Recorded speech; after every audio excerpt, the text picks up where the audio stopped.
Welcome, everyone. This is your friend, the DN What If, here with another exciting fanfiction. Today, we're diving into the story of what if Deku stole a scooter to save the day? If you enjoyed this video, don't forget to hit that like button and subscribe for more fanfiction content just like this. Now, let's get started with the fanfic. Izuku blinks as his alarm goes off, glancing up from the lines of code displayed on his computer screen to grab at his phone. It's still early, since he likes setting his alarm earlier than when he actually needs to be up, but he's been awake for the better part of 2 hours already, so he turns it off. The ringing goes silent instantly and he sighs, leaning back in his chair, head tilting to the point it strains his neck. He doesn't want to go into class. Dealing with school has become nearly unbearable, to the point dread sits heavy in his stomach at the thought of even getting ready. Halfway through junior high and he can't deal with it, how sad minus pathetic, as everyone at school says. He huffs at the thought. Either way, he should get ready. So he pulls his backpack closer to himself, pulling out the circuits that he'd gotten, shoving them next to the wires on his desk as he saves his code with one hand, making sure all of his school notebooks are where he needs them before he closes his laptop. He stands, dragging his backpack to set it by his door as he quickly gets dressed, pulling on his uniform before grabbing his phone and slipping out of his room. He smiles at his mom, grabbing something quick to eat with her before she leaves. It's quiet in the morning like this, peaceful. His movements are relaxed, lacking a familiar shake that otherwise makes itself known constantly. Here is one of the only times his mom doesn't look absolutely exhausted either. He knows she loves her job, but he knows a lot of the time it leaves her drained when she gets home. She stands after a few minutes, smiling gently as she ruffles his hair. Have a good day, Izuku. Love you. Love you, Mom. He returns, smiling as she grabs her bag and keys, heading out the door. He stays seated for a few minutes more, shoulders slumping at the thought of standing, of leaving, before he breathes out and picks himself up. No point in delaying the inevitable any further, he guesses, so he stands, washing his plate quickly. The sound of the water running is loud in the otherwise silent apartment. It doesn't take long before he's flicking the lights off, stepping out and locking the door behind him. The walk is quiet, only punctuated with a brief sight of hawks flying by overhead, a few feathers zipping by closer to the ground like search dogs on the hunt. He wonders if every feather has pain receptors. Or do they only have the telepathic link? Do they have other senses too? Izuku shakes his head, shifting his grip on his backpack as he starts forward again. School is normal to say the least, that being unpleasant, but that's what he's used to, so he just gathers his belongings and quietly makes his way up to the roof for lunch. The space is empty as always, and he leaves the door just barely closed minus enough that the latch doesn't click itself into place and lock him out again. Nobody comes up here, halfway because he thinks no one else knows how to get up here, or that it's an option, so it gives him a peaceful spot to minutely relax. He pulls his notebook out as he turns on his phone, looking through the news.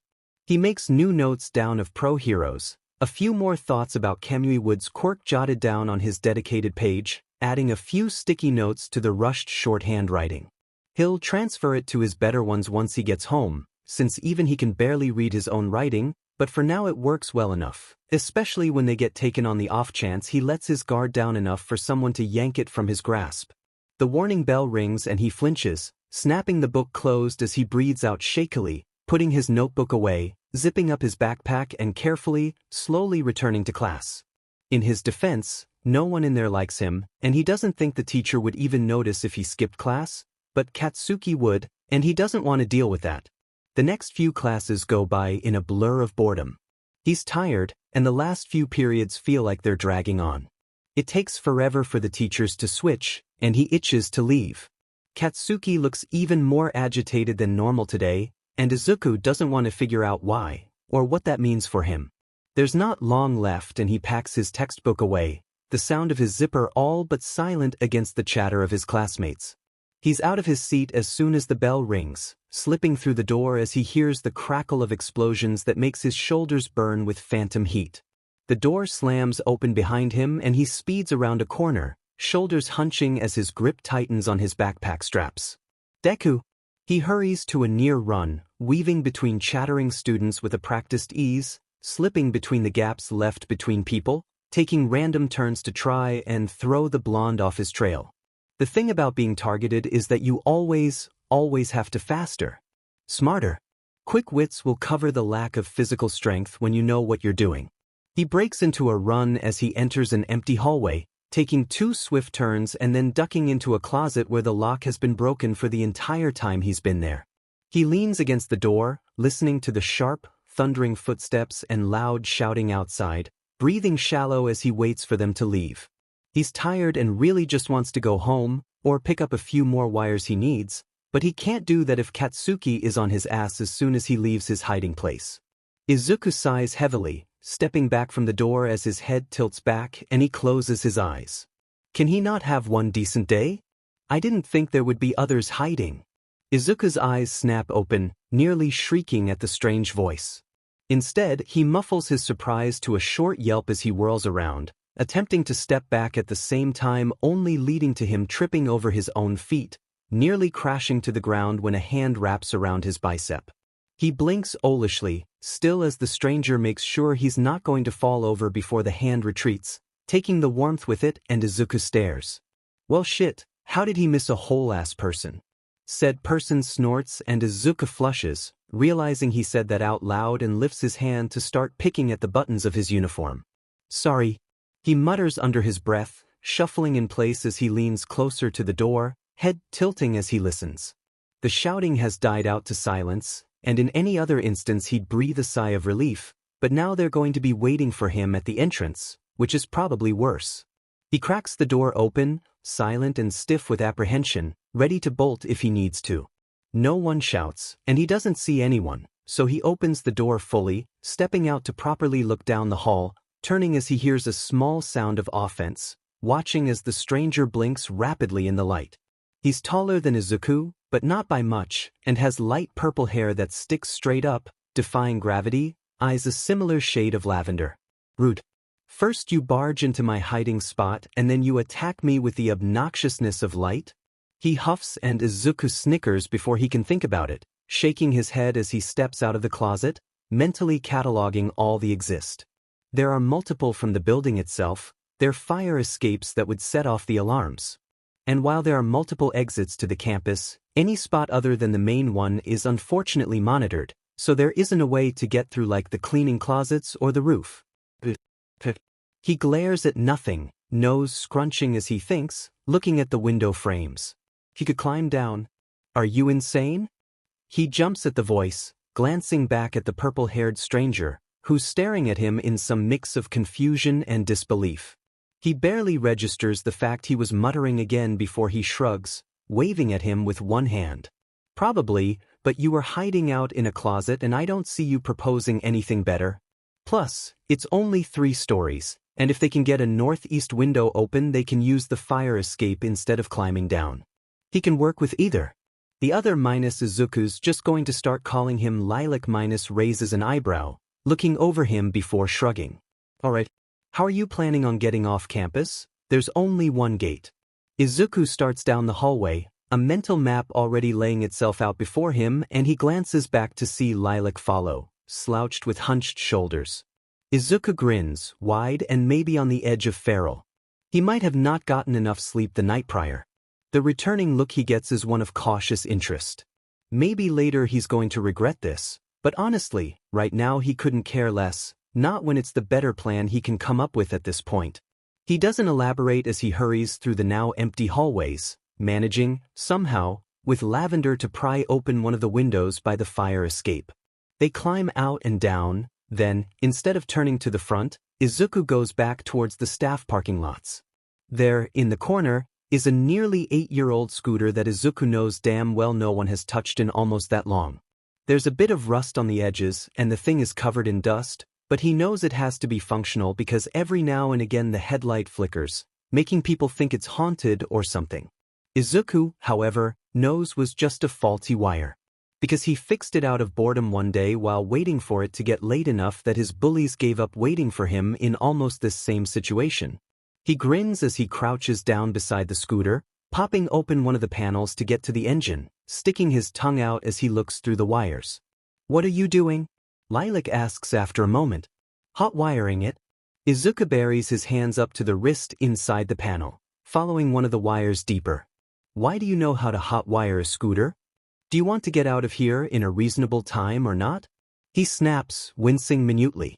He doesn't mean to be rude, but he's tired and wants to be home early for once. And he has to remember how to hotwire a scooter from that one YouTube video he watched during a random deep dive. Rude. Why are you even helping me? Izuku breathes out harshly, leaning closer to the scooter, flinching as he feels a jolt of a spark at his fingertips. Why are you helping me? He mocks, glaring at nothing as he continues trying to get the wires just right. Maybe it's because I'm an empathetic person even when running on 2 hours of sleep, suicidal thoughts, and an Oreo while being fully ready to fight God? He hisses as another spark zaps his fingers, grinning as he feels something click in place and he retracts his hands, the scooter humming to life, eyes bright with the accomplishment. He didn't think that was going to work, to be honest. The thing's been here for years. Now do you want to get out of here or not? He slams the panel closed, standing with a wide, probably feral grin if the concern and mild alarm on Lilac's face says anything. There's a moment where neither move, Lilac looking between him and the scooter before an equally shit-eating grin spreads across his face. What are we waiting for?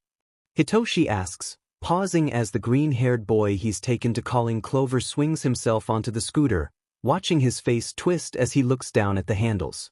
Do you even know how to drive it? He asks, stepping forward as Clover glances up, grin turning sheepish. I can figure it out? He offers and Hitoshi huffs, rolling his eyes. Move, I'll drive. Clover nods and scoots back, giving Hitoshi space to sit. There's a beach that's become a dump site that we can park this at. I'll tell you when to turn. Hitoshi swings his backpack to set it on his lap as he sits down, revving the engine. Clover yelps as they're jolted into motion, throwing his arms around Hitoshi's waist as they speed up. He whoops as they brake for the gate, the group of 5 strange students that were standing there scattering to get out of the way.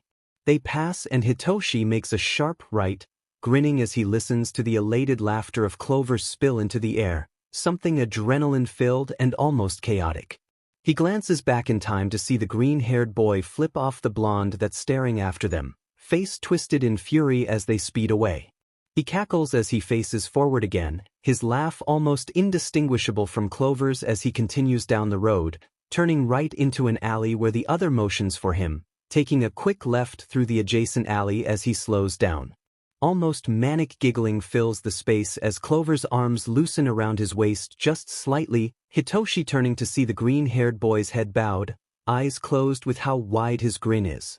I'm never going to be satisfied with just walking home ever again. He gets out between giggles, gasping softly after a second. Oh my god, I flipped of Katsuki. Hitoshi snorts, barely containing his laughter as Clover seems to go through an entire crisis in the matter of 2 seconds, not quite looking like he regrets it.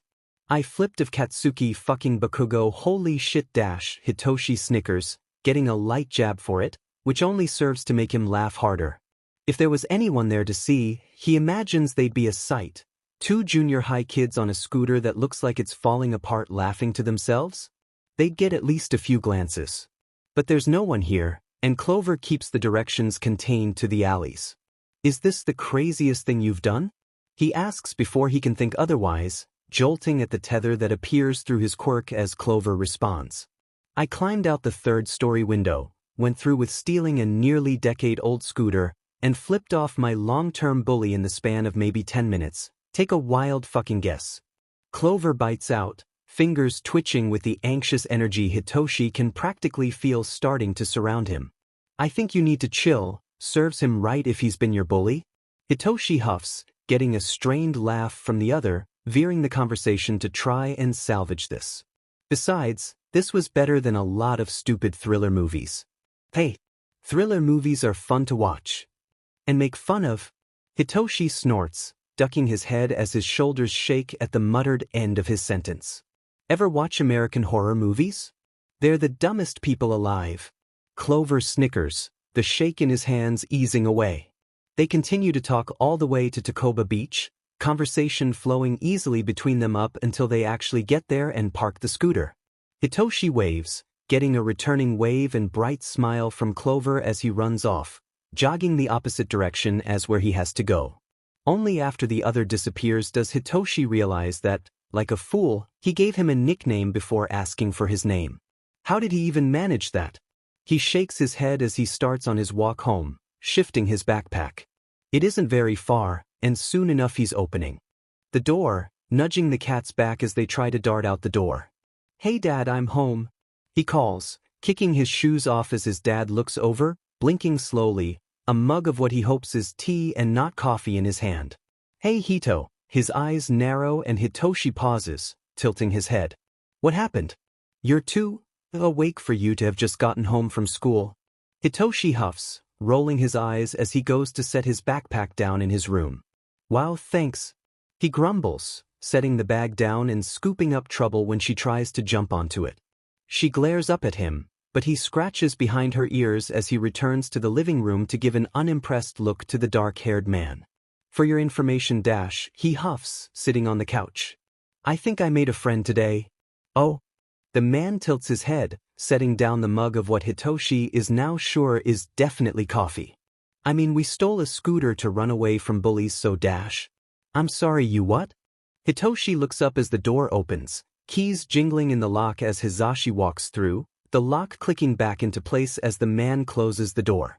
"Good afternoon, my lovely family," he calls, grinning as he steps out of the entry hall. His hair is down, falling over his shoulders as Trash jumps up and circles his ankles, trying his best to trip him.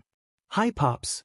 Hitoshi returns, grunting as Trouble jumps off his stomach, meowing incessantly as she joins Trash, pawing at Hizashi's ankles. "Don't give in to them, they've already eaten." Shoyuta grumbles, glaring at the two fiends as Hizashi laughs, carefully stepping around them to drop his bag at the table. He moves, leaning over the back of the couch to give Shoyuta a kiss on the forehead, to which Hitoshi wrinkles his nose in faux disgust, sticking his tongue out at the two as Trouble returns to laying on his stomach, finding begging for food is not going to get her anywhere. Shoyuta rolls his eyes at the look Hitoshi gives them, shaking his head as he goes to take a drink of his coffee, to which Hizashi huffs in disbelief. "Tell Zashi what happened today," Shoyuta says, raising an eyebrow at the other insomniac over the lip of his mug. "What happened?" Hizashi is instantly alert. "Did they get you in trouble for nothing again?" "I swear to God, Pops, chill out. No, I didn't get in trouble again." Hitoshi cuts him off, dragging a hand down his face. If he did, he and Shoyuta wouldn't be here and Hizashi would already know about it. The blonde relaxes, going back to leaning his forearms against the back of the couch, tilting his head curiously, eased now that he knows nothing idiotic is happening with the staff, at least for right now. "That's good." He smiles, soft. "What happened then?" "I think I made a friend? Maybe? We borrowed an old scooter to run away from bullies together, so." He ignores the unimpressed stare Shoyuta levels him with as Hizashi brightens, smiling widely. "Really?" He grins, leaning forward more and Hitoshi huffs lightly. "Reminds me of how Shoyuta and I met." Shoyuta lightly swats at the man's arm, rolling his eyes as Hitoshi smirks. "Oh," he prompts, getting a mischievous grin from Hizashi. "Well, he's shoved away by Shoyuta." Later, he grumbles, getting a pout from the blonde. "You're no fun." Hizashi slumps against the couch, peering down at Shoyuta from where he hangs his head, trying and failing to convince him otherwise. Hitoshi only shakes his head, listening to the two as they light-heartedly bicker over ultimately nothing. "Izuku.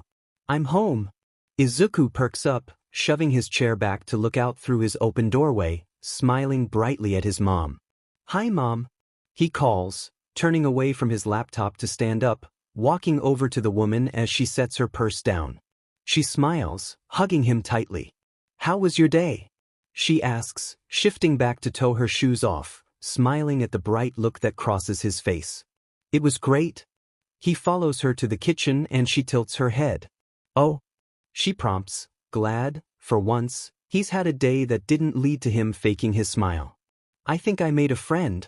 She pauses only a moment before pulling him into another hug, squeezing him as he laughs lightly. "That's good." She leans back, looking over him.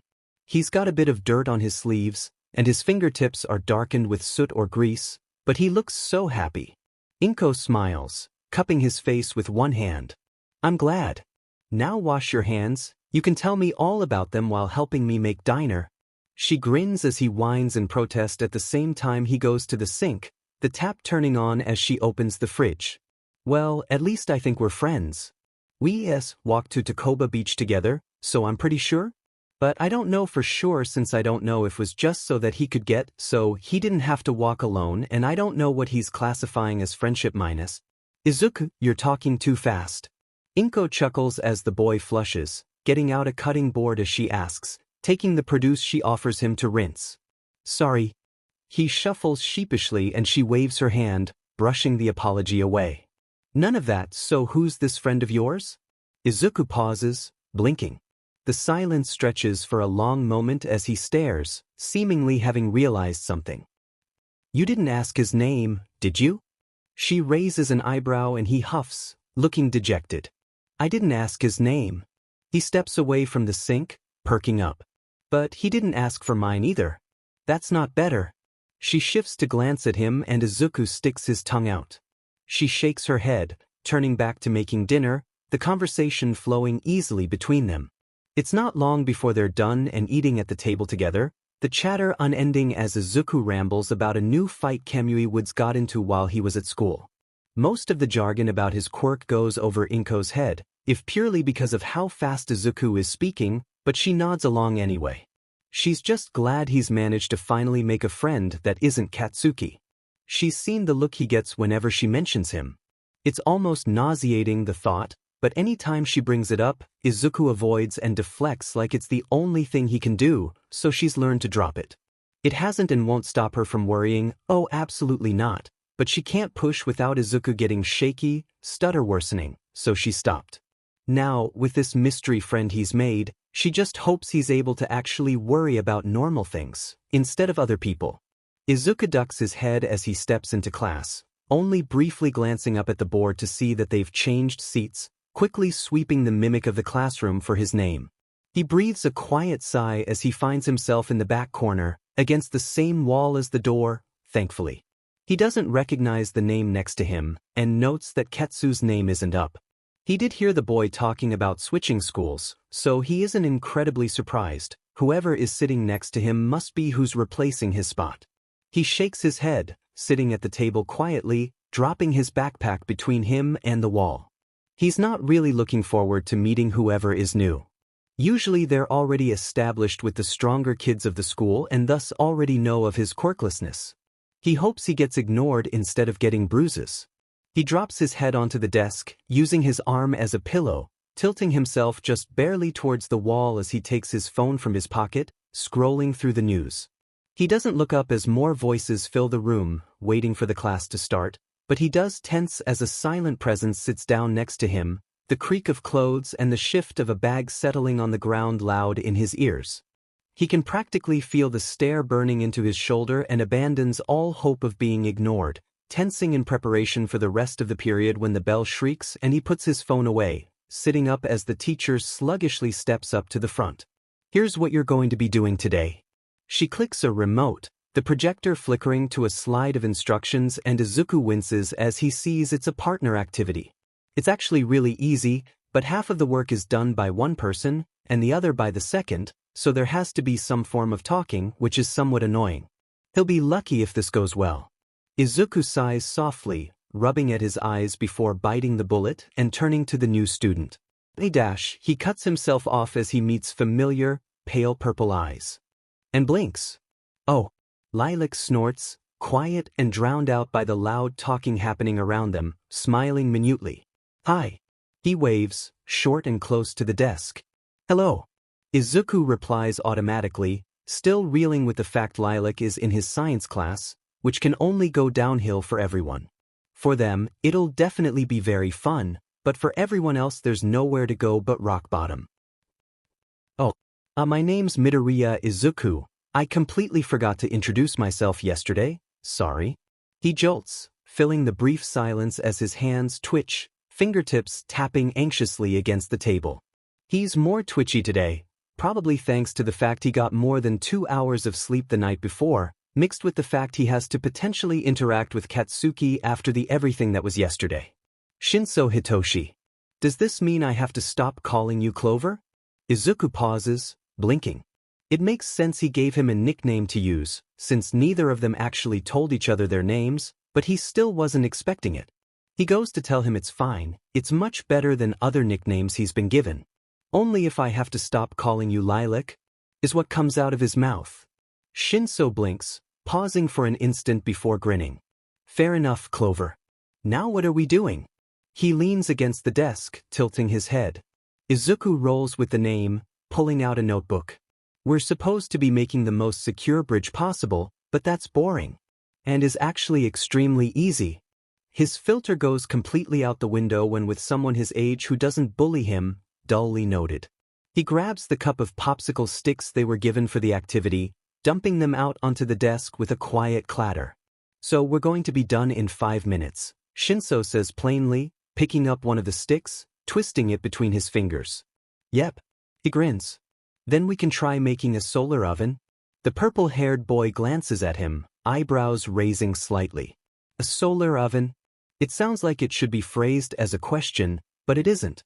He has an odd way of talking, which he has no room to talk about seeing as half of the time he mutters too low and fast for people to comprehend, but Izuku notes it quietly. Vep. Dash. Midoriya jolts in place as Hitoshi turns their contraption, uncovering the concentrated beam of heat and light as he points it at the spiky-haired blonde the boy beside him flipped off the day before. It takes a moment to catch, but the edge of his sleeve starts smoking after a few seconds and Hitoshi covers the solar oven again, turning to Midoriya to act like nothing happened.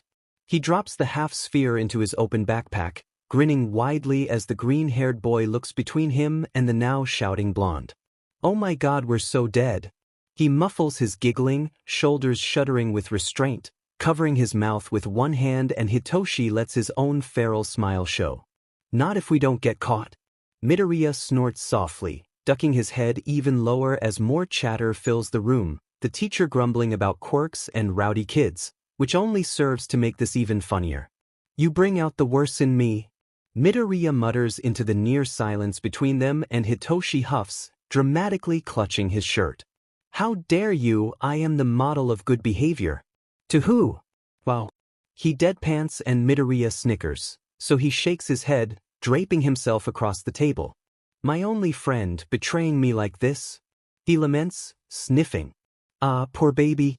The green-haired boy teases, to which Hitoshi sniffles dramatically again. Midoriya hides his laugh in his hand. Izuku shows Shinso the way up to the roof 2 days later, which is something he never thought he'd show anyone, including his mom. And yet he drags the purple-haired boy along with him as he climbs the stairs and pushes open the roof access door. He holds it open for the taller, bowing with a flourish. After you? He grins and Shinso snorts. How charming. Shinso ruffles his curls, getting a small sound of protest from the green-haired boy, letting go of the door to bat hands away. Izuku catches the door with his foot, easing it just barely closed, and moves to sit on the side wall of the roof access. Shinso sits beside him, pulling out a bento box as Izuku pulls out his notebook and pencil. He glances between his phone and the paper in front of him, jotting down a few notes minus a few workouts for beginners, how to best increase his stamina, and a handful of stretches that he makes small, quick sketches of what they look like. He's leaning against the other's shoulder, which digs into the space between his shoulder blades. When he pauses, the scratching of his pencil coming to a stop. He tilts his head back, just enough to see the edge of Shinso's hair. Wanna hang out at my house after school? He's greeted with a stunned silence before he jolts in place, stumbling over his words as he rectifies. You don't have to if you don't want to. I was just wondering, and Mom said she wanted to meet you since you're the first friend I've had in a really long time and dash. Sure. Shinso cuts him off before he can work himself into a panic, shifting his shoulders to physically jostle the shorter from his thoughts. My parents are working late today, so it would have been just me and the cats. I just have to ask. You have cats? Izuku latches onto the new topic, blinking up at the purple-haired boy, who tilts his head so he can peer down at him after typing something minus probably the question to his parents minus out on his phone. They're shitheads. He flicks something on his phone, squirming slightly so he can hand it to Izuku. He takes it gleefully, smiling wide at the image of the two cats he's greeted with. One is staring at the camera, fur fluffy and pure black, while beside them, laying on its side with paws in the air, is an even fluffier brown fur ball with white paws. The brown and white one is trash, and the black one is trouble. I love them, Izuku says confidently, not a single ounce of hesitation in his voice. I would die for them. They're little bastards that would fight God. Especially Trouble, asshole that she is. Shinso returns, snorting as Izuku only repeats the fact that he loves them. I would kill for them if they asked. Izuku nods seriously, blinking as a notification appears on screen and the device vibrates in his hand. He looks away, handing the phone back to Shinso quickly, settling easily back against his shoulder, even as the purple-haired boy shifts, humming softly as his phone goes off. Izuku shifts as Shinso leans forward slightly, the sound of tapping filling the quiet between them. He tilts his head back, breathing deeply as Shinso grumbles lightly at whatever the notification was from. There's a series of buzzes, silence, then another buzz in the quiet, and Izuku feels the other huff, shifting back to lean against the wall. Was that your parents? He asks before he can think better of it, willing himself to not flinch as Shinso peers down at him. Yep. He nods, rolling his eyes in dramatized annoyance. Izuku blinks slowly. Let me guess, one is like the quiet black cat archetype while the other is stupidly bright and loud golden retriever archetype. He speaks more at the air than at Shinso, barely moving. The cat sent exactly 2 texts, while the retriever sends at least 4 in all caps before their Phaon gets taken by said cat. There's dead silence for a long, long moment in which Izuku blinks, returning to himself from whatever plane of existence he just entered. How the fuck did you do that? He snorts as Shinso stares at him in pure, unfiltered confusion. He pauses as his phone goes off again, glancing away before shaking his head. Whatever, they said I can go. Yay. Izuku cheers, throwing his arms up, slipping off Shinso's shoulder to land against his knee painfully. Adesh. Elegant. Shinso deadpants, a small smirk playing at the corners of his mouth, and Izuku flips him off. Hitoshi fidgets as he trails through the door after Midoriya, twisting one of his loose backpack straps. He's never had friends that stayed long enough for him to ever go to their house, so he has no idea what to do here. He mimics Midoriya as he kicks his shoes off carelessly, muttering to himself about Puss. He said something before that, but Hitoshi didn't quite catch it, so he's not sure. But the green-haired boy is talking at near light speed as he drops his backpack by the couch, ducks through a doorway, and comes back holding a composition notebook, a pencil, and a highlighter. Gingerly, Hitoshi walks forward to set his backpack beside the others, looking around. The apartment is slightly smaller than his own and just as warm. There are dozens of photos hanging on the walls, many of Midoriya and a green-haired woman Hitoshi is going to assume is his mom. There are a few of people he's never seen, and a good number of paintings that are signed Midori H in either the top or bottom left corners. The scratching of a pencil against paper doesn't stop as Hitoshi looks around, and he glances over, seeing Midoriya all but lying down as he hunches over the open pages, green curls barely visible over the back of the couch. It's curious, and Hitoshi tilts his head, leaning against the back of the furniture to peer over the shorter boy's shoulder, raising an eyebrow when he's greeted with pages of halfway unintelligible chicken scratch. He tries to read it, he really does, but he can barely make any sense of the scrawled letters that looks like something he took out of another language. He picks up a few words, but not much, so he hums quietly. Asking won't hurt, right? Whatcha writing? He asks, ignoring the hum of his quirk against his throat as Midoriya startles, flinching hard and throwing his arms across the notebook as he looks up with wide eyes. There's a moment where he stares, registering who it is, and the tension seems to bleed from his shoulders. He sags into the back of the couch, breathing out shakily. It's an analysis? He phrases it like a question, and he's quick to elaborate. It's just that I think quirks are really cool and have so much potential that I've always written about them and what they could possibly be capable of. It's mostly on Limelight heroes since they're the easiest to see in action and find out what the limitations they have already, But there are so many that aren't obvious that would be minus or are minus so useful. And sorry I was rambling again, I know it can be creepy. Hitoshi blinks at the sudden shift, brows furrowing just slightly before he shakes his head minutely, leaning forward. Like what? Huh. The green-haired boy responds and Hitoshi pinches himself. What quirks that aren't obvious that are useful? He clarifies, circling to sit on the couch, only half unsure as Midoriya brightens like he just handed him the gift of his dreams, all but glowing as he launches into an explanation. Well, for starters, there are a lot of mental or non-physical quirks that would be great for heroics, and a lot of the time they never get the chance because every single entrance exam in Japan I checked is biased toward destructive physical quirks, even if they favor more underground techniques.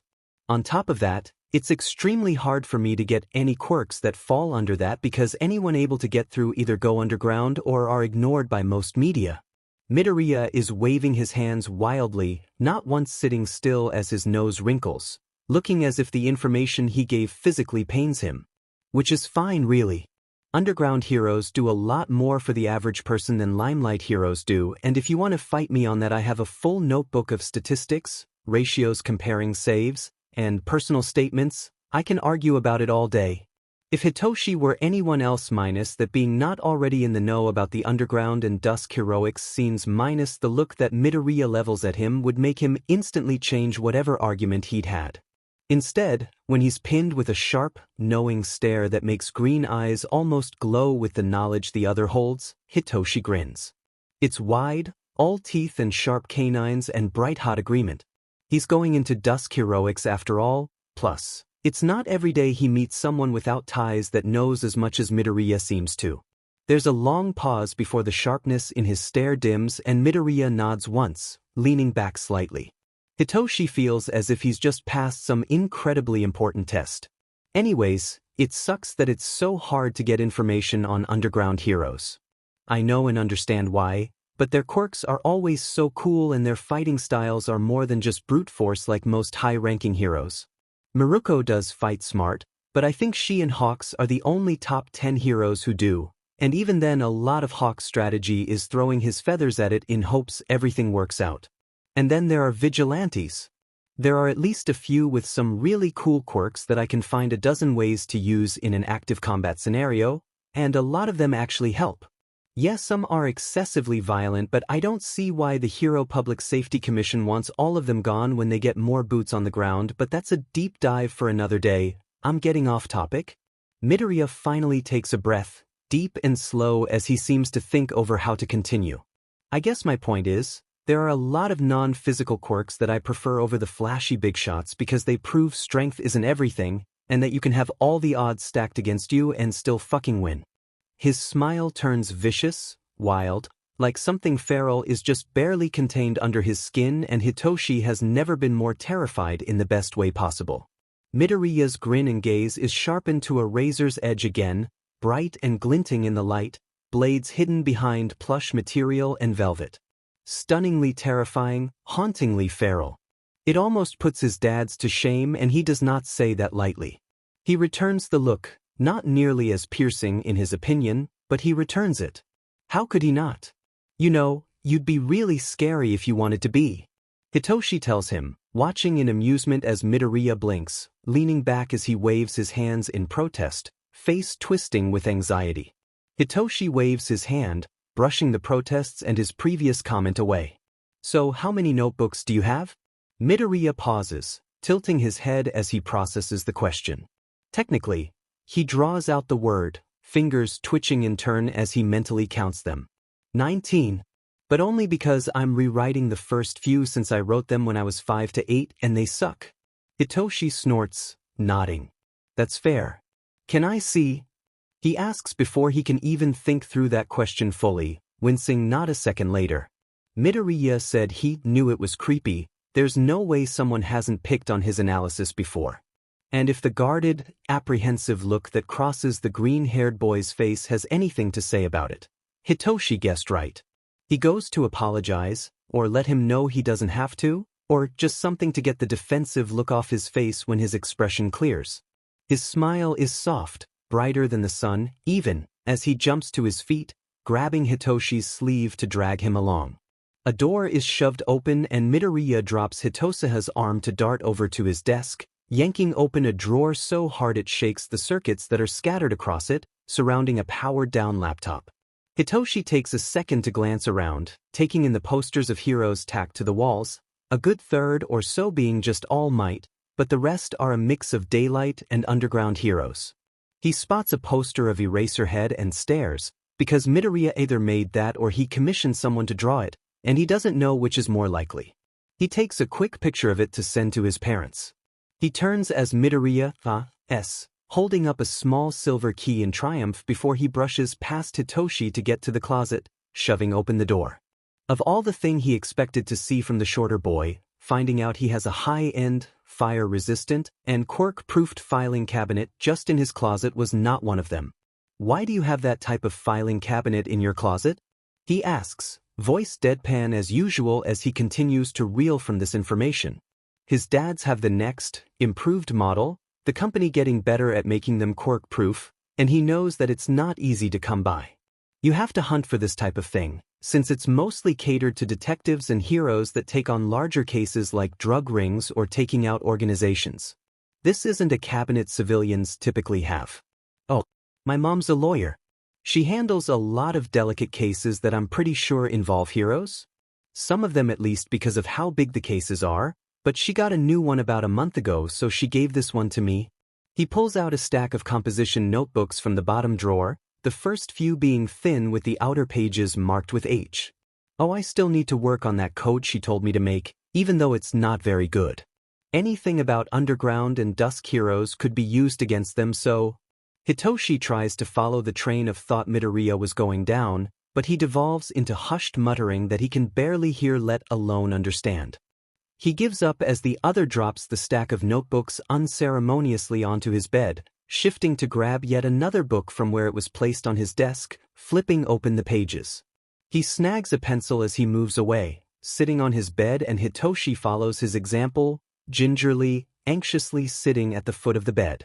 He leans against the wall, facing the door as he picks up the nearest book, skimming through the pages written in shaky pencil, crude, inexperienced drawings of who he's going to guess is All Might littering the margins. It looks like a diary entry, to be honest, so he sets it down and moves on to the next. The line of progress that becomes apparent as Hitoshi looks through them is impressive. The kanji becomes more fluent and shrinks on the pages to make more room until eventually there are pages and pages on one hero and what their quirks are, what the hero's capabilities are, their fighting style. The drawings get more accurate, sophisticated even when they're just sketches, less faces and more of their support equipment taking up chunks of the pages, theories and research on how they function and what is needed for them bleeding across pages. It's all written in shorthand, some words getting dropped halfway through when it's clear.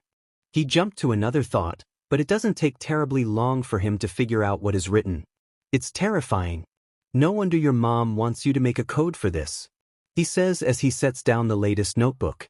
He's just been skimming through, tracing the progress through the books up until he paused to fully read an entry in one of the more recent ones, and the depth isn't completely surprising, but if he didn't know any better he'd be extremely concerned. He can't stop thinking about what would happen if someone got a hold of these when they shouldn't. He did see a suggestion for Eraserhead to tie his hair back to hide his quirk tail, which he will bring up later because why didn't anyone think of that before? Midoriya looks up, blinking at the slight tension in his face. "Do you know how valuable analysis like this is?" he questions. "This is like a level that needs a code because people you don't want reading it can. You have a lot of weaknesses in here." There's a pause as Midoriya just stares at him, confusion coloring his face for a second before realization seems to hit him like a freight train. "Oh shit, I never thought about that minus oh my god, no wonder my mom wants me to make a code for this minus why did I never think of that?" He hisses, jolting forward to grab his phone, looking between his paper and the screen while he taps at it. "This isn't nearly strong enough," he mumbles, glaring at the piece of paper like it's personally wronged him. "What if you use different languages?" Hitoshi leans forward to peer down at the paper. It's got the alphabet written out along the top with another right beneath it, the characters shifted over 10 places. A shift cipher is most likely not going to work for a full encryption, but if he were giving it to anyone else, then it could be useful translating the base code to a shift code so that no one else has the key to his full notebooks. A mix of different alphabets would be good. Midoriya flips to a fresh page, jotting down the Japanese alphabet in a rush before moving on to the English one. You know English fluently? Hitoshi asks, getting a nod from the green-haired boy. Yep. I'm also trying to learn Korean and German. But I don't know Korean as well as I want to. He huffs, sticking his tongue out as he scribbles out the characters of the respective languages. Hitoshi leans forward, humming softly to himself as he writes them out. I know a bit of Russian, I could teach you, make it even more complicated.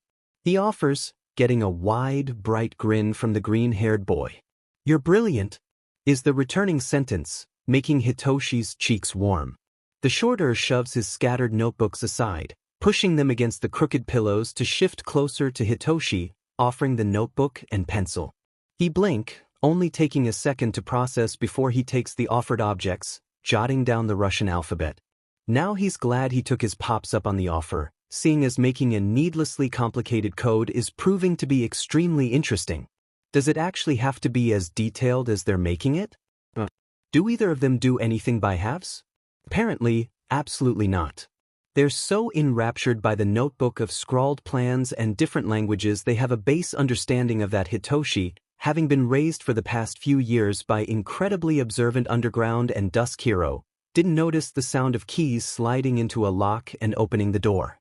And then -hi mom, -we can dash, Hitoshi jolts as the green-haired boy barely pauses mid-sentence to look up and grin before immediately diving back into their conversation of what cipher they should base it off of.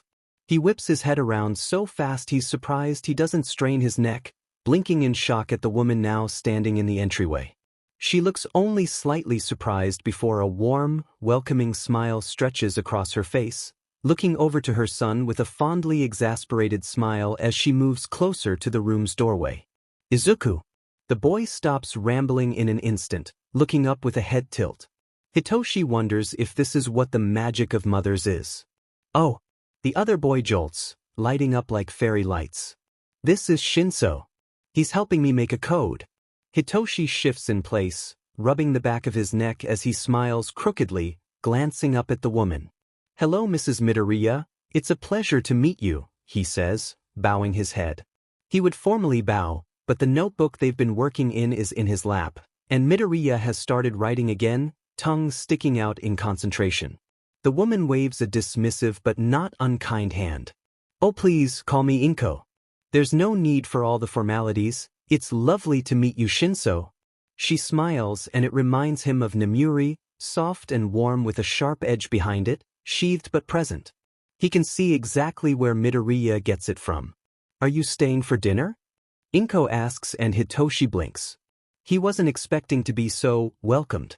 Even with the exuberant energy of Midoriya, he didn't think he'd be so accepted with someone that wasn't his parents and pseudo-family they brought. If I'm welcome, he trails off, getting an encouraging smile from Inko. Of course. Any friend of Izuku's is welcome. She steps out of sight and Hitoshi only has a minute to process that before Midoriya is asking his input on a way to shift every word by a different number for the different public encryption. Izuku grumbles under his breath as he rubs at his eyes. He doesn't know what they're doing, probably something about where they want to go after junior high, seeing as they have a year left, but honestly, he doesn't much care. He's exhausted, and really, he just wants to hitch a ride with Hitoshi so he can cuddle trash and trouble again. Maybe finally meet his dads, but mostly just cuddle with cats. He doesn't even think he's the only one not paying any attention, seeing as the kid in front of him is nodding off, and the girl to his right is working on homework for a completely different class. He's about to join the former, resting his chin on his hand as his elbow is propped up on his desk, eyelids drooping as he stares down at the paper, almost mindlessly scrawling his answers on the worksheet. It's boring and really just busy work so that the teacher doesn't have to actually teach, but Izuku guesses it's better than trying to do a test with as little sleep as he's gotten. He should listen to his mom more about his sleeping habits, she's usually right. Plus, he does no one any good if he's always seconds from passing out. He blinks as a hand comes into view, glancing up at the teacher as he passes, picking up their papers. The man blinks, pausing before he shifts uncomfortably, hastily picking up Izuku's paper and rushing past to continue. He wonders what the weird look was for. He finished the worksheet. Maybe it's how tired he looks? Either way, the man finishes collecting the papers and returns to the front of the room, talking in an exaggerated tone that makes Izuku wince. He's loud, even with the familiar haze that Izuku's fallen into. It's gotten better since he's become friends with Shinso, but apparently today is a bad day. Maybe he shouldn't have pulled that all night. The man talks, sounding distant, and Izuku can't get himself to process the words as he waves the stack of papers. His grin is wide and oily, smug as he says something else and throws the pages into the air. How dumb, he thinks, now he has to track down all the papers. Unless he doesn't care, which wouldn't surprise him since it was busy work anyway. He still follows one of the fluttering pages with his gaze, watching as it slides to the floor, showing him Katsuki's scribbled-out name, and he merely blinks, not surprised at the choice of Yui. He looks back up to see the teacher eyeing him, just slightly, but enough to be noticeable, and when the man speaks, Izuku barely hears him. The class erupts into laughter, to which Izuku doesn't even jolt, blinking in the muffled voices that shout at him.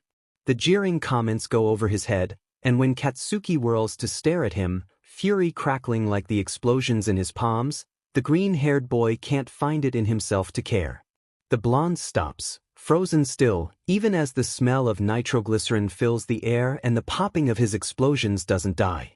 Izuku stares back, and the boy scoffs, turning back around in his seat. It's a different classmate that stands in his seat, bat-like wings flaring in agitation.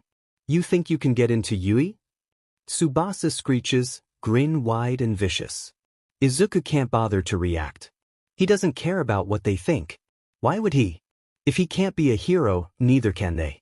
They're the ones bullying people weaker than them. You'd start crying the second you got into the exam.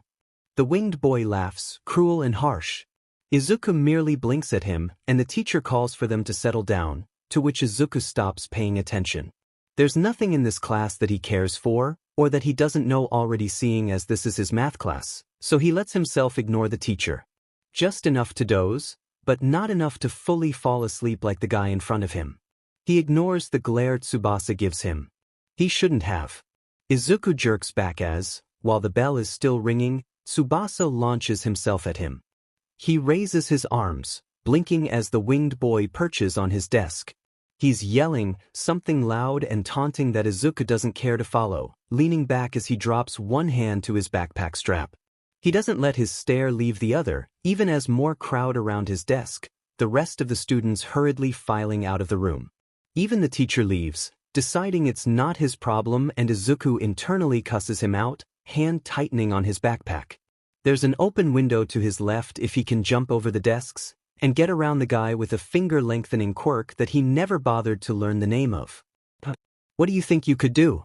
You'd be useless as you are in class. Tsubasa is yelling and Izuku tunes him out.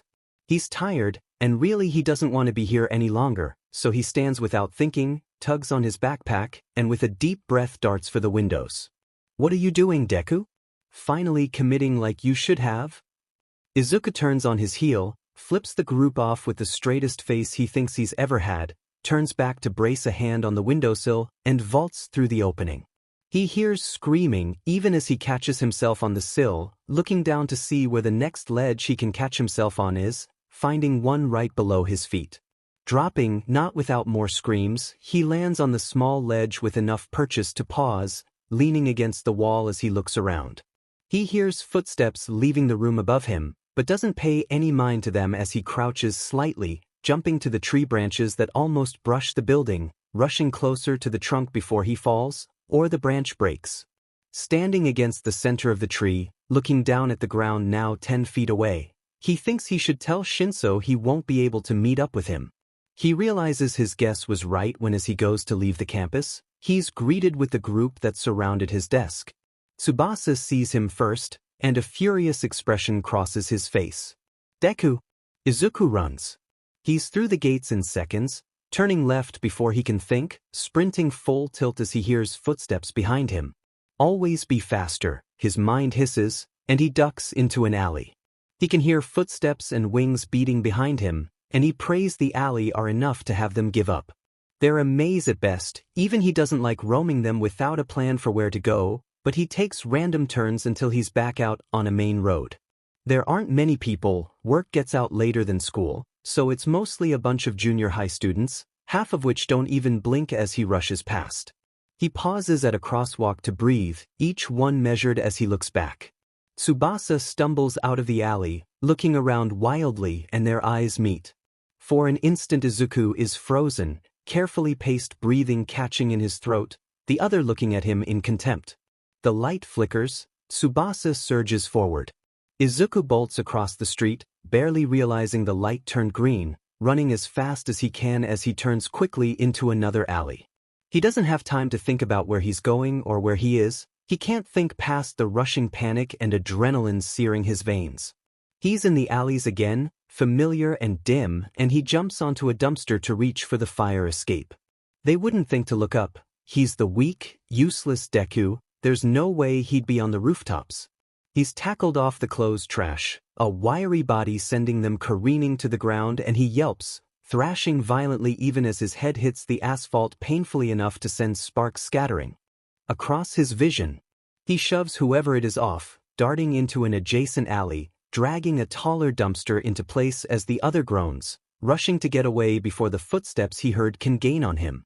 The world spins as he staggers, bracing a hand against the wall as he twists through the winding alleys, deeming, after a few minutes, that he's safe to climb up a fire escape. He hauls himself up on shacking limbs, lifting the collar of his shirt to his mouth to muffle his heavy breathing. The metal is cold and harsh, which doesn't stop him from pressing himself further against it, curling into himself as he stares at where he came from with wide eyes, vision fuzzy around the edges. He's so tired, but he can't relax. He can't be stupid. He doesn't hear footsteps or swearing, so he carefully creeps forward, standing slowly and leaning heavily against the railing. What the action makes his head spin. Delicately he climbs down, slinking out onto the street to look around, hoping he doesn't look as bad as he feels. Thank the stars above and any deity that might exist. He recognizes this area. He rolls his shoulders, shifting his backpack as he starts forward, blankly tracing the path from here to the apartment. The bright colors of the world around him make his head hurt, pain throbbing behind his eyes as he squints, ducking his head and keeping his gaze downcast. He doesn't want to accidentally glare at someone, so he barely glances up periodically to see which way he has to turn, setting his pace to something quick. It doesn't take long to find the only vaguely familiar apartment building. He tries to remember the number. He remembers the way there, it's on the top floor, but he can't. He sways on his feet, reaching out to brace a hand on the wall beside him, looking down the corridor he finds himself in. The doors make it seem longer, but he knows. There's a door frame under his finger, and he follows the seam in the wall until he finds the rough edge of the spare key, prying it out of its hiding place. He breathes out a sigh of relief as he slips it into the lock and opens the door. He shuts it as soon as he slips inside, breathing heavily as he stumbles forward, toeing off his shoes to leave beside the others, staggering as the furred bodies of the cats twine around his ankles. He can feel one purring, letting out a small mroach from his feet. Carefully he steps around them, clicking his tongue as he stumbles further into the apartment. He sets the spare key down on the coffee table, meaning to stand back up when he trips over his own feet, falling to his knees as he barely stops himself from bashing his head into the corner of the table. "Oh, this is not good," he mumbles, hissing in pain as the adrenaline finally fades away. He carefully shrugs his backpack off and leans it against the table leg, blinking slowly as he tries to get to the pocket his first aid kit is in. Oh fuck it all, he's somewhere safe. He collapses against his backpack, resigned to passing out for a while, ignoring the concerned meowing of the cats that paw at his clothing. Shoyuta hardly ever gets off work early. Being a high school teacher, especially at UE, doesn't really give him time to leave early, even with cases, and especially not during the school year. Yet, having expelled his entire class since they all lacked potential and couldn't get past their preconceived view of the world, he only had to be there to oversee a bit of the third year's combat training. Getting home before Hitoshi and Hizashi was even more rare, But having gotten a text from Hisashi about running a bit behind because of traffic, he brushes it off. He pauses at the door, staring. Something's off. He reaches forward, key in hand, and twisting it only serves to turn the doorknob. Someone unlocked the door. He scowls, free head reaching for his capture scarf as he leans forward. The door isn't damaged, nor is the door frame, so a break-in from this side is unlikely. He would blame Nemuri or Tensei, except they have a tendency to tell him they're breaking in preemptively, and if it was Nizu then the door would still be locked because he likes giving the air of normalcy before yanking the rug out from under his victims. And while it's possible that someone broke in through the balcony and then unlocked the door from the inside to escape, that makes even less sense. He sighs heavily, glaring as he opens the door, quick and silent, pulling out his key as he does. Instantly he notices the clunky, bright red shoes that rest in the Genkan beside Hitoshi's combat boots, a size and style of shoe no one he knows wears.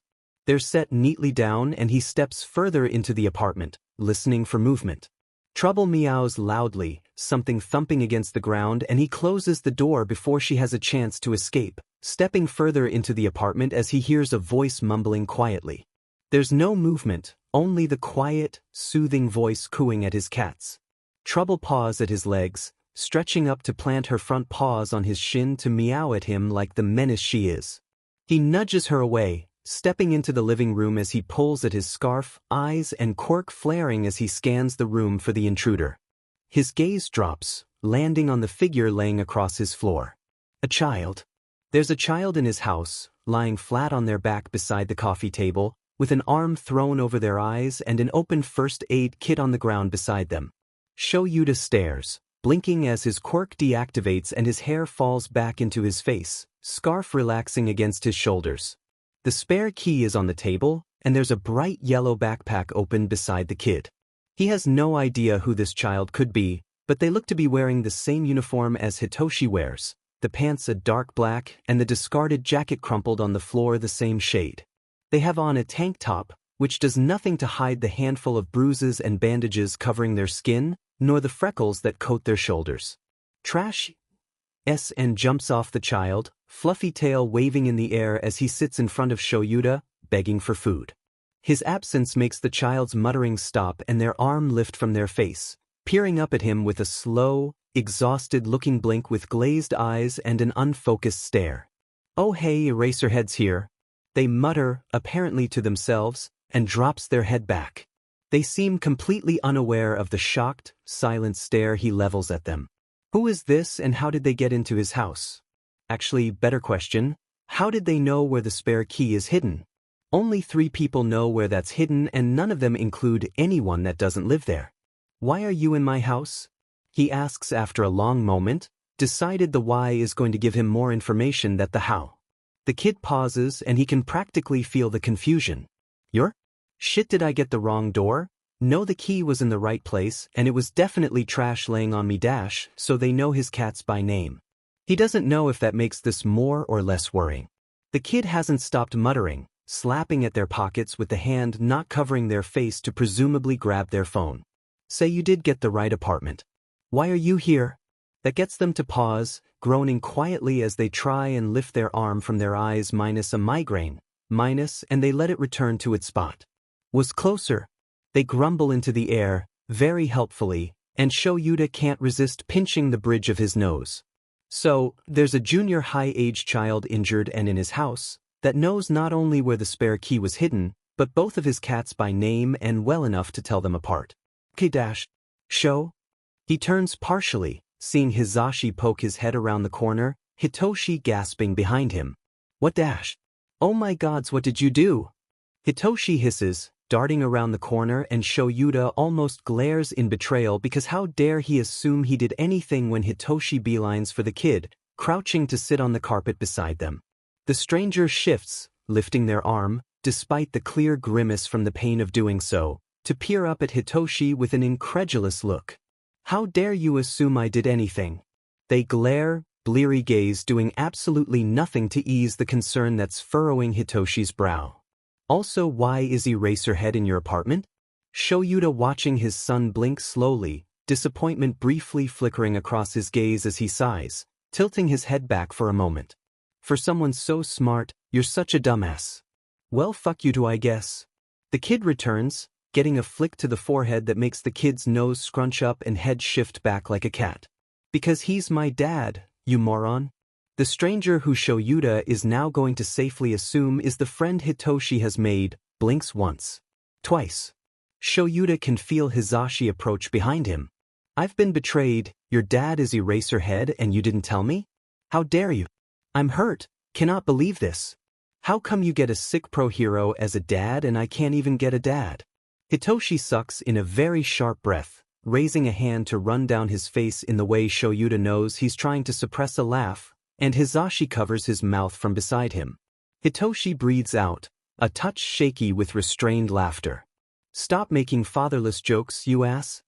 He glares light-heartedly at the other, who only grins. I'll stop when it stops being funny. They respond, and Shoyuta slouches, sighing into the folds of his scarf.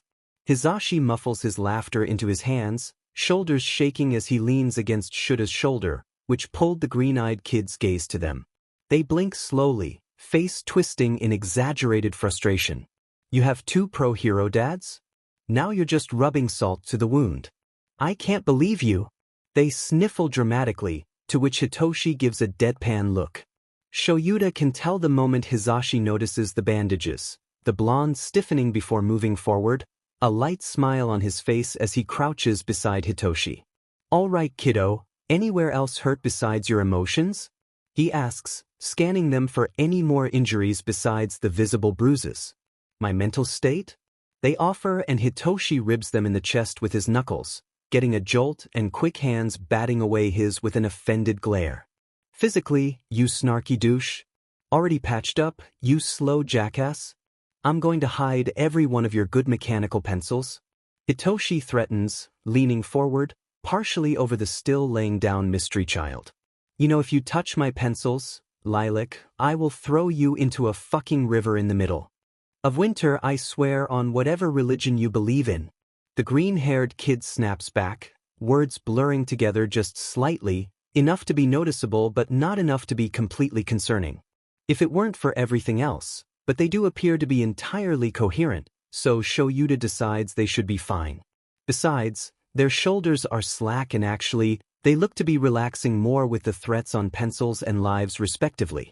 Kinda like how he, Hizashi, Nemuri, and Oboro acted back in high school. Hizashi glances at him with a look he's already returning. The blonde snorts softly, near silently, and clears his throat to get the attention of the two. Mind telling us who the random child who appeared in our house is? Hizashi asks, to which Hitoshi, in the most deadpan way Shoyuta has ever heard, replies. A dumbass. The mystery kid jabs him in the stomach, sitting up far too quickly for whatever headache they have if the way they squeeze their eyes shut for a moment is any indication. It passes quickly, and they glare at Hitoshi, who doubled over at the hit. He's so mean to me. They huff, looking between him and Hizashi. Yes, sorry he came like that. Shoyuta responds without thinking, making Hizashi burst into giggles, the kid grin widely, and Hitoshi turn to stare at him in utter betrayal. The kid snickers at the taller, who glares fiercely. And Midoriya is Zuhu, sorry to scare you, I think? They shake their head, sticking their hand out. Hizashi shakes it, smiling warmly. Yamada Hizashi, you can just call me Hizashi though. I'm guessing you're the friend Hitoshi's been talking about? Midoriya flushes, slightly smiling nearly as bright. Shoyuta internally grimaces. There are two of them now, great. I think so. Any secret friends you've been hiding from? Midoriya raises an eyebrow at Hitoshi, who gives him a blank look in return. The green-haired kid just snorts, shaking his head, and Shota sighs into his capture scarf. Problem children. All of them. Aizawa Shoyuta. He nods to Midoriya, dipping his chin slightly. I'm surprised you know of me. They smile, wide and bright and verging on sharp, eyes glinting with a feral edge behind the hazy, distant gaze. I'm more interested in underground heroics, probably gonna be a dawn dusk hero if I can get into a school. They lean back on one hand, blinking slowly. Plus, your quirk is cool. Have you ever considered tying your hair up so it doesn't give away when you activate it? Hitoshi snickers and Shoyuta glances between him and Midoriya, the dots connecting. You're who he got that suggestion from? Hizashi grins, wide and excited in the way that terrifies Shoyuta, and makes Hitoshi lean away from the man. Probably. It was in one of my notebooks, so I wouldn't be surprised. Midoriya trails off, turning to Hitoshi. You gave some of my suggestions? The boy shrugs. If it helps keep them from being hurt, then yeah. Midoriya stares at him for a moment before shrugging as well, seemingly fine with this. Hizashi laughs, bright and delighted. Would you like to stay for dinner? We can talk about more of your suggestions. Hizashi prompts, gaze sharp in a way that has a shiver go down Shuta's spine. There's no way. Midoriya tilts their head, their gaze has been getting less distant as they continue to talk, but now it all seems to zero on Hizashi, like a weapon being aimed. Shoyuta is regretting letting this go on, but by now it's far too late to stop it. Besides, if Hizashi wants to test what Midoriya is capable of, Shoyuta can physically not stop the man. It's mostly from analysis. Midoriya responds after a long moment, a deceptively simple statement that has Hizashi lighting up and Shoyuta dreading this even more. Even Hitoshi is shuffling away from the two. Hizashi laughs, sharp and short. He's absolutely ecstatic at this information. Even better. Midoriya grins, wide and aimed, like an arrow nocked and aimed, ready to fly. A spectacle is sure to be made, and Shoyuta is eager to never find out what this is going to lead to. An explosion minus what type? He's not sure minus is bound to come from this. What about Mrs. Inko? Hitoshi, the godsend, mumbles, and Midoriya's head snaps to him, flinching at the movement, and their eyes widen. I'd love to take you up on your offer, but I should be getting home minus mom doesn't have a late shift today. They smile apologetically, grabbing the small med kit as he shifts, closing it and stuffing it in the open pocket of their backpack in one swift move.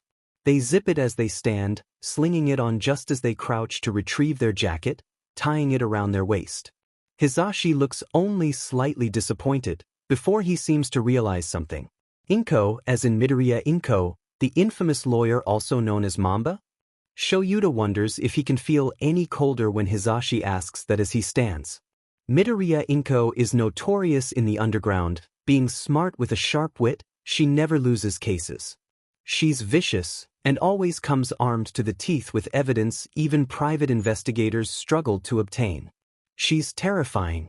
And her child is sitting in his living room. I think so. She is a lawyer, so maybe.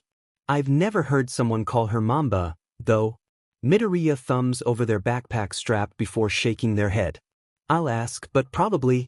Would you like a ride home? Hizashi, the fool, offers kindly. If Shoyuta didn't know better, he'd say the gesture was made purely to be kind. But he does know better, so he's well aware of the fact that it's partially a ploy to be able to talk to the kid about what kind of analysis they do. I'm all right. You don't need to bother yourselves, it's not that far from here, promise? Midoriya smiles, eyes scrunching with the force of it as they shift their backpack, bouncing on their toes before looking between Shoyuta, Hizashi, and Hitoshi. The latter huffs, snagging Midoriya's wrist to drag them out. The kid waves to Shouts and Hizashi as they pass, and then they're out of sight. The sound of the door opening and closing sounds out from the hallway a moment later. A few minutes later, Hitoshi returns to see the two adults lounging on the couch. That sure was something. Shoyuta mutters, getting a snort from Hitoshi. They're nice, and the cats like them, I'm keeping them. Hizashi grins, sounding like the decision is final and nothing can sway his answer. Hitoshi stares at him incredulously, raising an eyebrow. He has a mom. He points out, and Shoyuta has the mind to not point out that it doesn't matter if he'd already had a dad too. Hizashi would want to keep the kid if only to see what his mystery analysis skills are. And no dad apparently, so Hizashi points out because he has no hesitation with these things. To which Shoyuta sighs, pinching the bridge of his nose. Even so, Hitoshi falls into loud cackles. Izuku is a little scared for his mom and Shinso's dads to meet. After his accidental break-in, all three of them decided they wanted to meet each other, seeing as their kids have already been to the other's respective house, and Izuku is anxious. Not that he thinks they're going to not get along or like each other, just that he thinks they'll get along too well. And with 3 scary smart adults it can be a little terrifying, because then there are 3 people worrying about things instead of -4 him -1. Could you pass me the knife, Izuku? His mom startles him out of his thoughts, and he hurries to grab the knife, twisting it to offer the handle to her. She smiles in thanks and continues cooking. She invited Shinso and his dads over for dinner so they could all meet, and Izuku is really hoping it isn't going to be awkward. He doesn't think it will, but dinners are always a gamble with people who haven't met. Hisashi seemed nice though, so there's that. There's a knock at the door not very long later and Izuku jolts, leaping up. "I'll get it," he calls as he darts out of the kitchen, running a hand through his hair and wincing as the motion tugs at the tiny tangles. He breathes out, thinking it can't get worse than appearing in their apartment randomly and making fatherless jokes, and pulls open the door with a bright smile. Shinso looks as nervous as Izuku feels, Hisashi looks excited, and Aizawa looks exhausted. He's missing his capture scarf, he notes. "Hi. Welcome." He opens the door wider, letting them in and stepping back to lead them to the living room. "Mom's almost done." He's jittery, hands shaking minutely. He doesn't know what to do here. The only time he's had dinners with other people is when Mom talked more with Mitsuki and Murasu. And that was easy because he's known them since he was a kid. He doesn't know Aizawa and Hisashi, even if he knows Eraserhead and Present Mike. Shinso huffs, bumping shoulders with him, and he sticks his tongue out in an automatic response. His mom appears around the corner, smiling warmly, gaze sharp as it passes over the 2 adults. "Hello. I'm Midoriya Inko. It's a pleasure to meet you." She steps forward, holding her hand out. "Yamada Hisashi, please just call me Hisashi." "Lovely to meet you as well." Hisashi takes her hand, shaking it with a bright smile, and Izuku shares a glance with Shinso when their stares turn sharp, almost predatory. "Of course. Call me Inko then." She returns, turning to Aizawa. "Aizawa Shoyuda." He tells her plainly. "Use whichever, I don't mind. Thank you for having us." Inko waves her hand dismissively after shaking his, smiling warmly as she returns to diner. "Of course. I imagine our children aren't going to be separated, so it'd only be beneficial if we know each other. Izuku, could you set the table?" He hums, opening the cupboard to grab plates, setting them down so he could grab the silverware. Shinso spreads out the plates as Inko moves to set the pan of stir-fry in the center of the table. Izuku grabs the rice, setting it beside the stir-fry and sitting down, smiling as Shinso sits across from him, his mom taking the seat beside him, and Hisashi and Aizawa sit down together across from her. It's quiet for a moment as they dish up before Hisashi strikes up a conversation, quickly dragging Aizawa and Inko into it as Izuku listens. Shinso, across the table, waves his fingers, catching his attention, and the purple-haired boy makes a show of glancing at the adults in confusion, side-eyeing them without catching attention. Izuku hides his smile by taking a bite of his food, looking down as Shinso snickers, drowned out by the conversation. He blinks as Aizawa detaches from the conversation, easily, seamlessly, like he's slipping through a door rather than leaving a conversation from the same spot. He turns to Izuku, voice low as to not interrupt Hisashi and Inko, though he has no doubt both of them notice. "You mentioned you wanted to get into underground or dusk heroics. You got a school you plan on trying to get into?" He asks, and Izuku nods. "Yui's my top choice, since General Ed has a chance to transfer if they're applicable, but if I don't get accepted to the school I'll try for Shiketsu or Seijin." Aizawa nods, leveling him with an even stare. "How do you know about the transfer capabilities?" he asks, and Izuku blinks. "I watched your sports festivals. Second year, you were described in Gen Ed, and third you were in the hero course." Hisashi cackles, and Izuku can't tell if it's from the conversation with his mom or from overhearing him and Aizawa. He decides to ignore it, seeing as Shinso and Aizawa don't even look over. "Getting in isn't easy. I assume you have a conditioning plan already?" the man asks, and Izuku nods brightly. "I'm starting it this week." "Oh, on that, we want to train together?" "You don't have to, but I figured I'd ask." He gets a thumbs up from the other, who swallows the mouthful of food he had before replying. "Sure.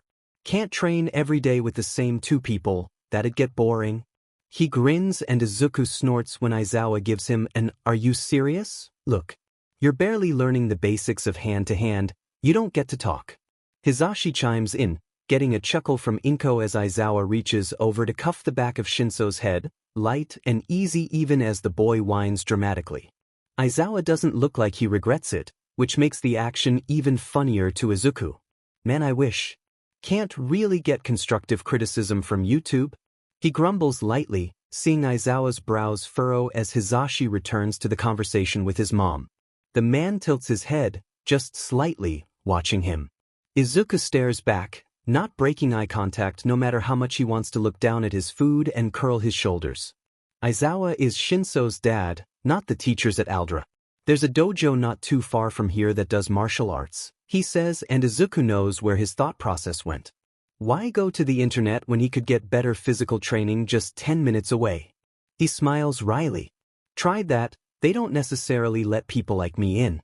He looks down at his food, face falling. His mom's voice gets a little strained. Quirk discrimination is illegal. Aizawa scowls, reaching for, presumably his phone.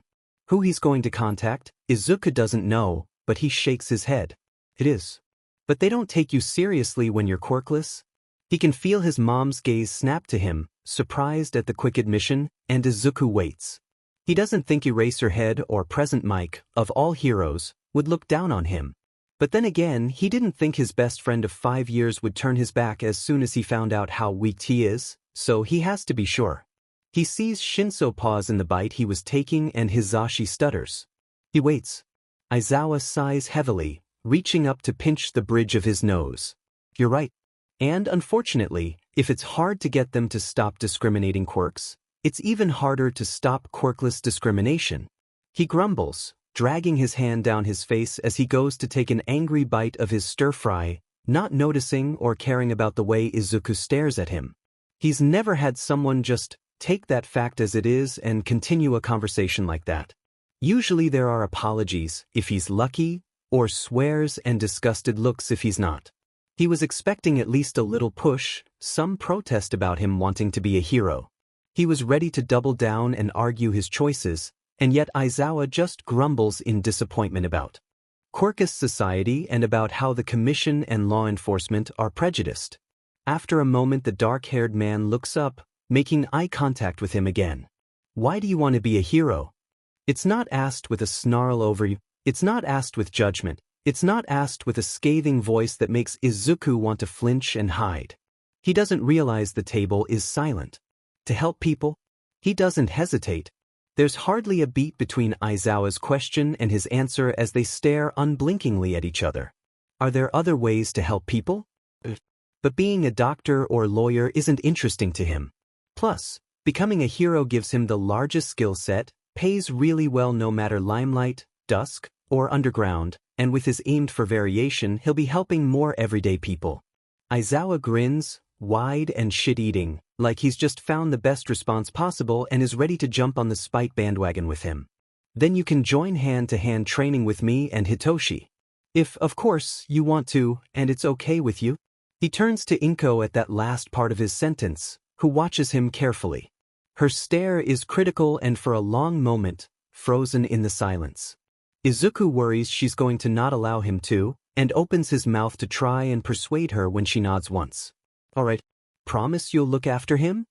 It's phrased like a question, but the hard stare she levels the two other adults with makes it clear it is not an option. Aizawa dips his head. Promise? Of course. Hizashi speaks at the same time, leaning forward with a wide grin. I'm interested in your analysis as well. What's your skill level there? Izuku blinks, a bright smile lighting up his face at the warm reception. Inko starts a short ramble about how he's been writing about quirks since he learned he could, and Izuku glances at Shinso. He has an unreadable expression and Izuku's heart stops for a brief moment, wondering if he doesn't want anything to do with him anymore when the purple-haired boy smiles, soft and crooked, head tilting just slightly. Can't wait to kick your ass in training. That sentence should make Izuku's heart race, make him shake and stiffen, but it's said with a light tone and a teasing glint and a smile that isn't cruel. It's said as a challenge, not a threat, and Izuku can't help the grin that spreads across his face, wide and sharp. He isn't being looked down on by someone outside his small family, something that he's never had happen before, and it feels amazing. Freeing. They aren't here to dissuade him or hurt him, and Shinso is glad to be training with him for some reason other than being able to beat down the quirkless kid. Who says you're winning? He grins, delighted and just on the verge of feral, but that isn't new and isn't something Shinso hasn't seen before. It's been so long since someone other than his mother encouraged him, he's glad that, out of everyone, it's Shinso and his parents. It feels heaver knowing that they've only been friends a short while, and with pro-heroes being the parents, feels vindicating. Diner continues without a hitch, and Hizashi and Inko make quick friends. By the end of it, numbers are exchanged and plans to meet up again to compare and go over training schedules are arranged. Shinso, Aizawa, and Hizashi leave, and Izuku can't wait to see them next. Izuku stares up at the warehouse building in front of him, blinking slowly with a furrow in his brow as he pulls his phone out of his pocket to check if this is in fact the address Shinso sent him. The warehouse is on the smaller side for what it is, and looks empty with dark windows, wood old and weathered with age, a few cobwebs in the corners. It looks like the best place to get murdered, to be honest, and he looks around cautiously. There isn't anyone else on the street, since the building is hidden behind a few others, stuck almost in the middle of a block of empty-looking warehouses that he has no interest in finding out what's inside. After double and triple checking that this is the right place, he takes a deep breath and reaches up to tentatively knock. He jumps back as the door is thrown open a moment later, flinching as it hits the wall with a loud bang, and he blinks at the widely grinning Shinso. The purple-haired boy is leaning forward with a hand against the door frame, eyes and smile wide with a wild glint in them that takes Izuku a moment to process. "Welcome to Jackass." Shinso crows. Izuku has no idea what that means, but his wrist is being grabbed and he's being dragged into the warehouse a moment later, so he has no time to even think about it. Or why Shinso is acting like he's snorted 3 packets of sugar and possibly chugged 4 shots of espresso. He doesn't have a moment to think before he's greeted with Aizawa watching with an unimpressed stare, blinking at the two of them as they stumble inside. Izuku is so confused. He doesn't get a chance to be confused for very long, since Aizawa only sighs, glancing down at his phone with a quiet hum that he can't tell what it signifies, nodding once. "You're early." "Good." Izuku blinks, shifting in place. "We can start now then." "Come on." He turns, lightly kicking open an ajar door from the entryway hall that's directly through the front. The second door opens to a dark, wide space that has lights flicker on as Aizawa steps in, motion sensors, then Izuku follows after a moment, jolting as Shinso falls into step behind the dark-haired man, tilting his head at Izuku. He steps into the new room and gapes, eyes wide as he looks around. The warehouse from the outside is a good 3 stories tall, which wouldn't be weird if the building were fully split into levels like it appeared in the foyer-esque area, but the ceiling recedes to the very top rather than stopping at the standard floor height, where the ceiling of the entrance cuts off to form a platform across the length of the building. It's a massive, tall room with an obstacle course taking up one side and the platform made by the front space, the highest platform standing almost at the ceiling height, with of course, nets beneath for safety, and it appears that there's a specific ground course that can incorporate the levels if the runner wants to. Besides the course, there are large mats covering the floor, weights and a handful of machines opposite to the course, an outcropping of a few rock walls that go just over where he's guessing the second floor would be, a variation of the fake rocks splattering the face in bright colors, different spans of the wall, different heights and varying difficulties. The whole room is lit with bright fluorescent lights that seem dimmed from what he knows they should be, not as blinding, buzzing white as he's used to. Aizawa strides into the room, closely followed by Shinso, and Izuku doesn't have much of a choice but to follow, looking around with wide eyes. He didn't expect this to be hidden behind the front of a rundown, abandoned building. "Alright, Midoriya, do you know how to do warm-ups?" Aizawa asks and Izuku jolts, not expecting to be addressed. He nods jerkily after a moment. "I'm pretty sure at least. I march in place, do a rep of jumping jacks, and jog slowly for a minute before repeating that about 3 or so times." Aizawa nods at that, stuffing his hands into his pockets. "Not bad, but it could use some work. Hitoshi can run you through hours before I have you run the ground course to get a base for what you can do." Izuku nods, expression hardening with determination. Even if that course looks absolutely atrocious, it looks kinda like the sets of that one American ninja show he can't remember the exact name of, if an easier one, using the underside of the upper levels to have hanging portions that he's actually scared for. He's fast and pretty flexible, but he's well aware his strength is average at best but is probably more accurate to call subpar. He can haul himself over an edge in a pinch, but anything more than that is uncharted and untouched territory. Shinso is quick to show him their warm-up, which is almost twice the length of his own, which he really should have expected. It still goes by quick, and he is soon facing down the start of the course with apprehension. It's long, winding around itself like a snake, packed with as many different obstacles as possible in the relatively small area. He breathes in, stretching out his arms and cracking his knuckles, shaking his hands out immediately after and shifts so his feet are staggered, weight on his front foot. He glances at Aizawa, who's watching carefully for a moment, before he looks to the course again. Start. The man calls and Izuku takes off. The first few obstacles are decently alright, jumping between slightly elevated, circular platforms, a balance beam, and a set of rings that function the exact same as monkey bars on a playground. They're easy till he hits the entrance to what looks like a maze, the entrance splitting off into two different ways that Izuku looks at for all of 2 seconds before deciding that's stupid, eyeing the walls. They're not terribly tall. Might as well try it. He takes a running start, feet scrambling on the wall as he reaches for the edge, catching it just barely. He grins, hauling himself up as he kicks the wall. It's easier than trying to climb up a fire escape, where he doesn't have anything to use as leverage, but he manages to get most of the way onto the wall, gaze flickering over the maze. He yanks himself up, bracing his feet on the edge as he finds the exit, deciding that he can jump between the walls until it gets too sketchy. He knows the path now at least. He keeps going, pushing off the second wall without a thought, almost slipping only once before he gets to the end of the maze. He drops, rolling just before exiting and leaping onto a hanging net, clinging to the underside of a higher platform. His arms burn, and the unstable nature of it makes him slow, but makes it across, and that's all that really matters to him. The course is rough, and only is made worse by the fact the end is a foam pit he has to swing over by grabbing a rope that's dangling almost in the middle of the area, so he not only has to jump to it from where he is, but he has to force it to swing to get across or get close enough to the other side. Which he knows is about to be terrible because his arms hurt. He stares at the rope for a moment, breathing out before backing up a step.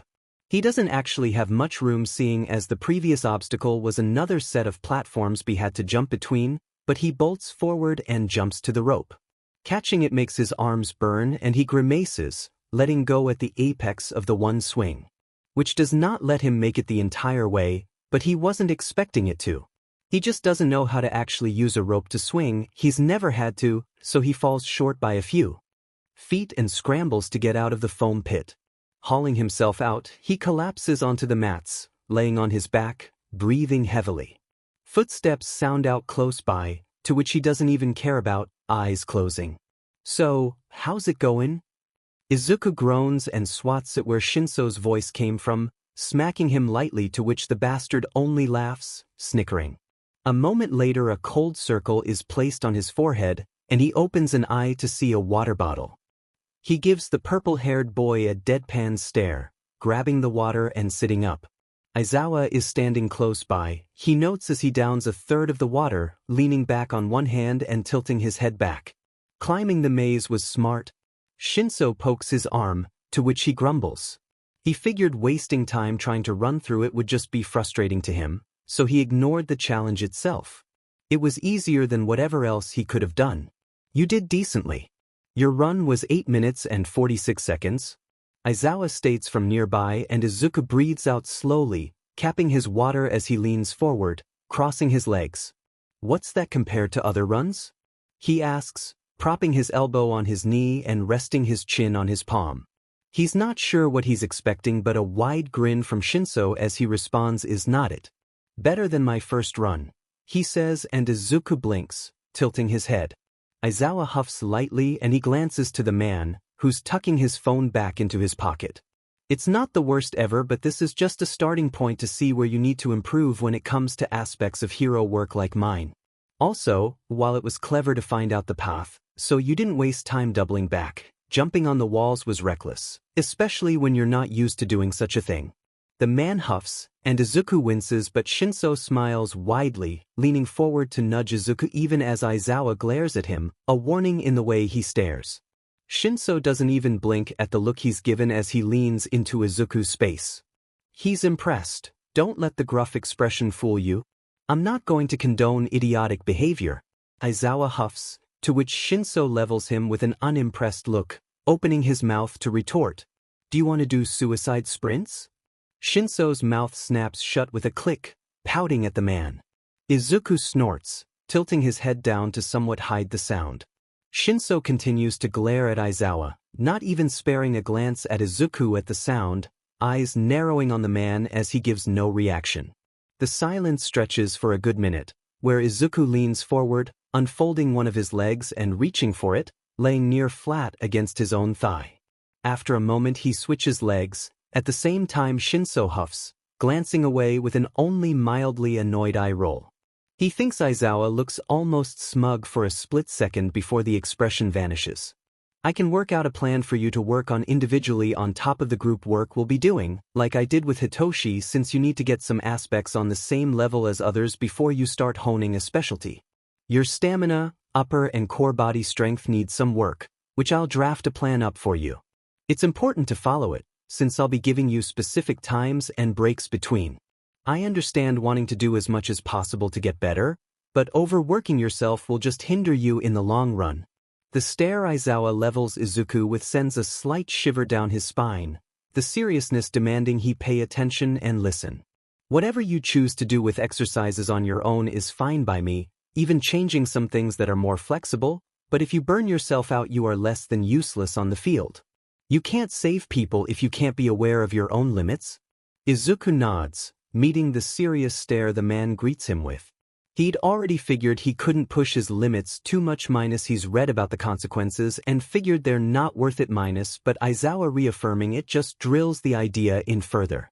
The man continues to stare at him for a moment, probably to be sure that Izuku fully understands, before nodding once. Good, you two can hang out while I draft something up. Today was just a test run to see where you need to focus on. He turns away and Izuku blinks, shrugging. Shinso leans forward, a grin on his face. "Wanna race to the top of the course?" he asks, mischief glinting in his eyes as Izuku stares at him incredulously. "You're insane if you think I'm racing you after that." He scoffs, getting a huff of disappointment from the other. He glares, wondering how mad Aizawa would be if he poured water over Shinso's head. "You suck." The other grumbles half-heartedly, leaning his chin on his hand. Izuku stares at him, deadpan. A moment passes. "I'll do it if you let me analyze your quirk." He bargains. He's been meaning to ask, but honestly, he kept forgetting about it. It's never been important to know, but now that Shinso's entire family knows of his lack of a quirk, he figures he should be allowed to ask. He won't push if the other is uncomfortable, he gets it, but he still wants to know. "You'd really run the hell course just because I told you my quirk?" Shinso raises an eyebrow. "You've seen my notebooks," she responds, meaning to continue when he just stops. He completely freezes, body going lax as his sentence trails off. "A freeze quirk? No, that doesn't make sense at all, so maybe mind control?" That seems more plausible, especially since he mentioned something about rumors spreading the day they met, and he can, unfortunately, see rumors spreading about a quirk that can control people. He blinks as the fuzzy, distant feeling in his body that the quirk created fades away, and he shakes his head, running a hand through his hair to shove the curls away from his face. "Okay, so it's a mind control quirk, right? How's it activated?" It can be by itself, but quirks like this usually have an activation requirement. "It's not physical contact, and I don't think it's eye contact since you looked away and the control didn't waver unless once it's active you have to manually release it, but you asked me a question before, so is it response-based? What counts as a response? Is it just a vocal response, or is it a physical one too? Or if it's vocal, does it have to be words? How far does the control go? Do you just freeze people or can you give them commands?" That could be good for gathering information since you could theoretically tell someone to give you the info you're looking for. Izuku pauses as he registers the wide-eyed, astonished stare Shinso is giving him. He looks completely shocked at what Izuku can't figure out for a moment before remembering the apprehension that made Shinso look away, and how before this point, he's never talked about his quirk at all. He's as anxious as Izuku was when he dropped his own quirk status, and while he can see all the good a quirk like that can do, he's not dumb enough to forget how cruel people can be. Shinso? He asks after a long moment of silence, to which the purple-haired boy doesn't even respond, only continuing to stare, and Izuku blinks slowly, reaching forward to poke him lightly, then more insistently when that doesn't get a reaction. Mr. Aizawa, I think I broke your kid. He calls over his shoulder, poking said kid's cheek. Leave him. He'll be fine. Wow. No mercy in this family I see, he says as he flicks at Shinso's nose, finally getting a reaction out of him, hand getting batted away as his face scrunches up like an offended cat. Izuku shifts back, snickering quietly at the glare he gets, leaning away from the returning flick. Shinso huffs, staring at him suspiciously, to which Izuku raises an eyebrow. You didn't answer my questions? He points out, getting a pause from the other. There's a moment where he's going to guess Shinso is trying to remember what he asked before the other breathes out slowly, brow furrowing as he responds. Yes, it's a mind control quirk. It is response-based but only if someone responds to my questions. Vocal response only, I don't know how far it goes since I've never tested it, so I don't know if other types of vocal responses count. I can give people commands but I can't order them to do things that require higher brain function like talking, or at least I haven't ever had the chance to test it, but as far as I know it can't force someone to speak. Shinso breathes in as he finishes, tilting his head as he thinks for a moment before looking back to Izuku. Anything else? He pauses, lifting a hand to tap at his chin for a moment, thinking over the quirk and what he knows about it now. How much have you tested it? He asks after a moment, like, how long does it last? Can you wait between when they respond and you take control?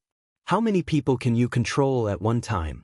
It could be great for crowd control if you can control enough people and if they actually respond to you. It could also be good for dashed. He jolts as Shinso pokes him, blinking slowly. You're mumbling. Oh, sorry. No worries. I'm not sure to any of those questions. I haven't really had people to test it on so. The other shrugs and Izuku nods, tapping his fingers on his knee. He wishes he had his notebook now. He figured there wouldn't be a time to write but now he's seriously regretting not bringing it with him. Shinso's quirk is so cool. And it's untested. He doesn't get a chance to go on another tangent, probably thankfully, since Aizawa appears back at their sides, making him jump as a paper appears in front of him. You can start it at any time on your own. Hitoshi can tell you what days we meet here. Aizawa states gruffly as Izuku takes the paper, blinking as he looks over the page. He schemes it, really, thinking more about when he can start as he takes note of the times and what days he should use for breaks. There isn't anything on the paper he doesn't know how to do anyway, so it's just a matter of implementing it into his schedule. Shouldn't be too hard. Shinso huffs, rolling his eyes at Aizawa for the second time in maybe 5 minutes. We're here right now, I don't see the point of me telling when you can. He stares and when Aizawa doesn't respond he grumbles, leaning against Izuku dramatically. See how he is? Unbelievable. Izuku hums, sticking his tongue out as he thinks. So what days? He asks sweetly, getting a groan from the purple-haired boy. You're unbelievable. I try. He returns, smiling when Shinso only glares at him, the effect of which is hindered by the way he's refused to stop leaning against him. He raises an eyebrow, waiting for a response to the question he's asked when Shinso groans again, drawn out and completely over the top. I hate you. We train here Tuesdays, Thursdays, and Saturdays. He grumbles finally, as if Izuku forced him to speak. Perfect. Izuku grins widely, turning back to the paper. And if you hated me you wouldn't have told me? Shinso merely grumbles. Training starts rough. Despite doing every stretch Aizawa coaches him through, the breathing exercises he already had half an idea of, and an already higher than average stamina for a 13-year-old, the days after training burn. His limbs are sore and every shift has his muscles twinging in pain, enough so that he hardly gets chances to warm up and stretch without pain flaring sharp and exhaustion tugging at his limbs, let alone trying to start the full exercises of the list he's been given. But day by day it gets easier. 3 weeks into the training he feels less like he's been thrown into a meat grinder and can grin instead of grimace through his stretches.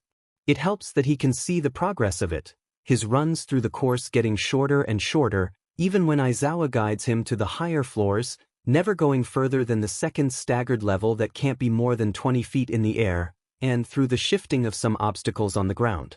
He gets quicker scaling the rock walls, moving through the different heights and difficulties until he's cleared for the next steps. It's exhilarating, and more often than not he leaves with a wide grin and hand-waving chatter as he talks at Shinso. He never cares for the minimal responses, the purple-haired boy even less inclined to speak than usual after training. His progress is palpable, and soon enough they're talking through the basics of higher stakes parkour because learning to fall before learning to jump lessens injuries, and if it leads to how to take a punch without faltering then Izuku only listens and takes notes as Aizawa teaches. It's a month and a half later that Aizawa decides he's ready for hand-to-hand combat. He and Aizawa stand on one side of the large room, Shinso and Hizashi closer to the course. He's known Shinso is further ahead in the combat aspect, but knowing that and seeing it are two very different things. Shinso and Hizashi dance around each other, the former cautious and not quite as fluid or graceful in his movements as Hizashi, but the familiarity is clear as day as they move. Quick, sharp jolts and lashing punches are deflected, a kick is ducked, and while he gets far more than he gives, Shinso manages to land a few hits on the pro hero, Knuckles' glancing skin with a widening of his Cheshire grin. Each one has a proud edge glinting bright in Hizashi's eyes, and Izuku's fingers twitch, taking in the foot placements and the way they angle their bodies opposed to one another and how they twist with every punch, leaning into it with more force than a plain swing. "All right, kid, enough ogling." Aizawa huffs, but it's light, not quite annoyed like he's used to from teachers, though they're never as kind in how they redirect his attention. He shakes his head, tapping his fingertips against his him as he turns to the dark-haired man, determination building in the back of his mind as he meets the dark gaze. Aizawa levels him with a stare before nodding, sharp and short, and Izuku listens with rapt attention as he starts speaking. "First things first, how to properly throw a punch. Usually, I'd have you wrap your hands, but since we're not going to be hitting anything today, just going through the motions, you're fine?" Izuku nods along, silently repeating the information to himself. He's no stranger to being behind, to playing catch-up. He's been playing that since he was diagnosed, since he learned he had to fight harder, more viciously to do what he wants, to help as many people as he can. He doesn't mind playing catch-up, knowing it's only a matter of time before it's simply him being taught rather than being behind. So he listens intently, following the slow, steady way that Aizawa moves, noting every tiny shift of weight or placement of his feet, copying nearly to a T. Slow movements gradually get quicker, an almost lazy instead of molasses slow shift of his body and jolt of his arm, straight forward with his curled fingers facing down, and soon enough he's being instructed through quicker, sharper punches, more force splitting the air. More moves are followed, a few slow, unsteady kicks that get easier the more he does them. By the end of 2 hours he's stringing kicks and punches together, aimed at nothing but air as he breathes, labored but controlled, wondering what else he can incorporate into a fighting style. His movements are slowed until they're smooth, pulling attacks randomly, kicks and punches differing in no clear pattern, something he carefully manages at the pace until he's sure he can keep up at full speed. Until he's sure he won't stumble or stagger with the unfamiliar movement at an unfamiliar speed because he refuses to be set back now, despite how natural failing is. It's after those 2 hours where Aizawa calls break, heading towards the wall as Shinso flops gracelessly onto the mats, groaning quietly as Hizashi sits on the floor next to him. Izuku pauses mid-kick, balance wavering just slightly before he shifts, falling into a walk to join the other two just as Aizawa turns as well, water bottles in hand. Izuku settles on the floor as well, legs stretched straight out in front of him as he leans forward, chest nearly touching his knees. It makes a familiar, aching pull in his calves, easy, and the tension falls away after a moment as he sits up to receive the cool bottle from Aizawa, smiling warmly in thanks. He shifts, crossing his legs as he takes a drink, leaning back on his free hand as he tilts his head, watching as Hizashi pokes at Shinso to sit up and drink some water, snickering to himself when Aizawa threatens to pour it on the boy's head, then laughing in full when, once there's nothing but a grumble from the prone figure, Aizawa uncaps the water to tilt it enough for a small splash to drop onto the base of Shinso's skull, making the boy yelp and jolt upright, one hand scrubbing at the back of his neck. Izuku laughs, joined quickly by Hizashi as Shinso stares at them in betrayal, scowling lightly when Aizawa gives him a sharp, shit-eating grin. He takes the offered water, glaring at them all even as he down half of it, leaning back to settle again, one leg folded with his foot against his opposite thigh. They settle into the gentle quiet, silence only a fraction too loud in a way that doesn't quite have Izuku tapping his fingers against his thigh just yet, instead focusing on finishing his water, glancing over when there's a loud scrunch that turns out to be Shinso crushing his bottle and capping it.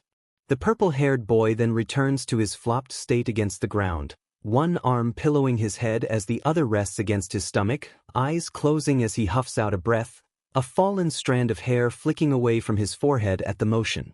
Hizashi abruptly leans forward, tilting his head in a way that has the strands of his hair that have come loose of his bun falling over his shoulder. His eyes are bright, curious, and it has Izuku's own head tilting when that gaze focuses on him, something sharp and glinting behind the warmth, something not quite familiar but known all the same even if he can't place a finger on exactly what. I know we talked about it in passing a few times, listener, but I'm curious about your analysis. Where'd you learn how to analyze? The blonde asks and Izuku blinks, opening his mouth to stutter out a response because, well, it's creepy, right? That's what everyone besides his mom has told him, and he's pretty sure his mom is biased. But in the same breath he thinks of how Shinso never so much as blinks when he falls into rambles, or how the man is blatantly encouraging him at this point, and how instead of being creeped out or angry he was at their house they invited him for dinner. So, instead of stammering protests that would brush his skill off, his mouth snaps shut with a near-audible click as he thinks, turning the question over in his mind. I never got formal teaching. I really just wrote down what I noticed as a kid, and I think it grew from there. He doesn't add on that bullies fostered the need to know all their tells, the reason he's so quick to look around for exits, the reason he's got a tremble to his hands and confidence. School has not been kind to him, and maybe they can see that, since the anxious tapping of his fingers is noted but not brought up, and Hizashi nods in understanding. There's a contemplative look on his face, humming softly as he leans back, brushing his hair away from his face. All right, would you be comfortable with me seeing some? Izuku pauses for a moment, assessing, gaze heavy on the blonde who doesn't look away, hardly moves to so much as blink as the green-haired boy stares him down. He's never shown anyone besides his mom and Shinso, really. And Katsuki when they were closer, when they were dead set on being heroes together before quirks came in or didn't. Sure, he says after a long moment, wondering which entry he should show. He has a dozen or so written down in his current notebook, mouth twisting when he remembers he has to translate it, stretching his arms for a moment before standing, trotting over to his bag. It takes a moment to root around for it, pulling out the composition notebook easily. He flips through the pages for a moment, trying to see if he has any written in a common language that can either be run through a translator or be read on their own. He gets incredibly lucky, jumping to a page of Kamui Woods, the information not yet rewritten to his mess of a code, which day by day is looking less like a code and more like incomprehensible scribbles, but it works. He passes the open notebook to the blonde, who blinks in mild surprise before he takes it gently, hands light as if his book is delicate, and Hizashi starts skimming over the page, pausing a second before tracking back to read more closely. No one speaks for a moment, and Izuku shifts in mild discomfort. Hizashi slowly seems to light up, something feral bright in his eyes, and Izuku blinks slowly, tilting his head when the blonde looks up, grin wide and toothy. How would you like to expand on this? He asks, eyes bright, and Izuku doesn't know what he was expecting, but that was not it. The boy pauses, taking in the relaxed and open, if excited, posture, the bright eyes. There's nothing negative in the question, and Izuku isn't called creepy or weird or any variation in between, just given a steady, questioning stare, awaiting his response. He very vaguely registers the way Aizawa seems to sag, giving up on something, and Shinso glances between Izuku and Hisashi with what he's going to guess is mild fear, blinking slowly. "I'd like that," he says finally, getting a somehow wider grin from the blonde, and Aizawa sinks into his capture weapon, exhausted looking as Hisashi launches into a ramble that Izuku is instantly drawn into. He listens raptly, nodding along as the man talks about not only noting strengths but weaknesses as well, how to tell when someone is going to move one way or another, going on about tells, and how he'll lend Izuku some of his old psychology books if he wants them. Shinso looks terrified at the prospect, which makes Izuku lean in closer, eyes bright as he agrees easily, getting a quirk-quieted whoop of excitement, only just shy of bursting eardrums thanks to the flash of Aizawa's quirk. Hisashi hardly takes a breath to apologize before diving right back into the conversation, asking about what else Izuku's noticed about pro-heroes and if he's ever considered analyzing villains minus a lot, and he has, in passing, which he tells the man excitedly. Hisashi smiles, asking about a villain that was apprehended a few months back with a shadow melding quirk that Izuku is far too familiar with not to get excited over. Shinso and Aizawa, he faintly notices, are shifting away from the two of them, but he doesn't much care at this point. Nor does he care about the quiet comment of "I'm too sober for this" that Aizawa makes, only smiling widely as he talks about what he knows of the villain's fighting style from the videos he'd found, only encouraged by Hisashi. Sure, training started rough, but he thinks it's going extremely well. Maybe he'll end up catching up to Shinso quicker than he thought. Izuku has a bounce in his step as he walks home. Sure, the trek he makes alone for the first time in close to a year and a half now, but Hitoshi had to leave early for some appointment or other, and he'll be joining the family later anyway, even with training for the day cancelled. The walk is quiet as he hums to himself, bright and lax in a way he hasn't been since he was 4 and not yet turned against by his classmates, smiling as he thinks. A new heroine debuted this morning, Mount Lady, with a simple size-changing quirk. He's only seen her increasing her size, getting taller than the buildings around her minus he's guessing around 5 to 8 or so stories minus and only switching between two forms. She doesn't seem to be able to stop at mid-progression or have more control of her size, but he's not going to rule out the possibility until she's more active and he has more information. Same with the option of her being able to shrink, though that one is far less likely, so he brushes off any theories and possibilities centered around that for now. He's passing under a bridge when he hears something, footsteps stuttering to a stop as he listens, tilting his head as he turns. There isn't anything there, but the sound of sloshing water? It gets louder, a gurgling sort of noise bubbling close. Izuku shuffles back, eyes narrowing as his hands tighten around the straps of his backpack, making to turn and run when something that looks like slime overflows out of a sewer drain. He darts away, staggering when his ankle is caught by a tendril, face twisting in disgust at the feeling, and at the slime as more of it pools out of the drain, eyes and a mouth appearing in the sludge. Ah, a new meat suit. Little small, but you'll do. Izuku twists, trying to yank himself free only to get dragged back, falling with a yelp. Come on, kid, stop struggling, it'll be painless. Izuku does not believe that for even a second, mouth twisting as he plants his feet, reaching for the loose bits of gravel against the ground. He throws the handful, aiming for the eyes, getting an angry, pained screech and the slime retracting from him, flinching into itself as Izuku surges to his feet. He faces the sludge person, backing away with raised fists as the slime rides, contorting and spitting furious swears, eyes reappearing to glare at him fiercely. Was it a good idea to enrage his would-be attacker? Probably not, but at this point he's in too deep, and the slime guy started it. Self-defense. You dash, the manhole behind the sludge shutters, launching into the air with a loud clatter as a blur of white and yellow and green appears. Izuku hears the name of a state, and his eyes widen, diving to the side right as he hears the words, smash. Arms lurching up to cover his face and head even as the air pressure throws him against the wall of the tunnel. He hits it hard, pain blooming in his side and arms, hissing through his teeth as he screws his eyes closed, sliding to the floor of the tunnel, gravel crunching beneath him and digging in through his uniform.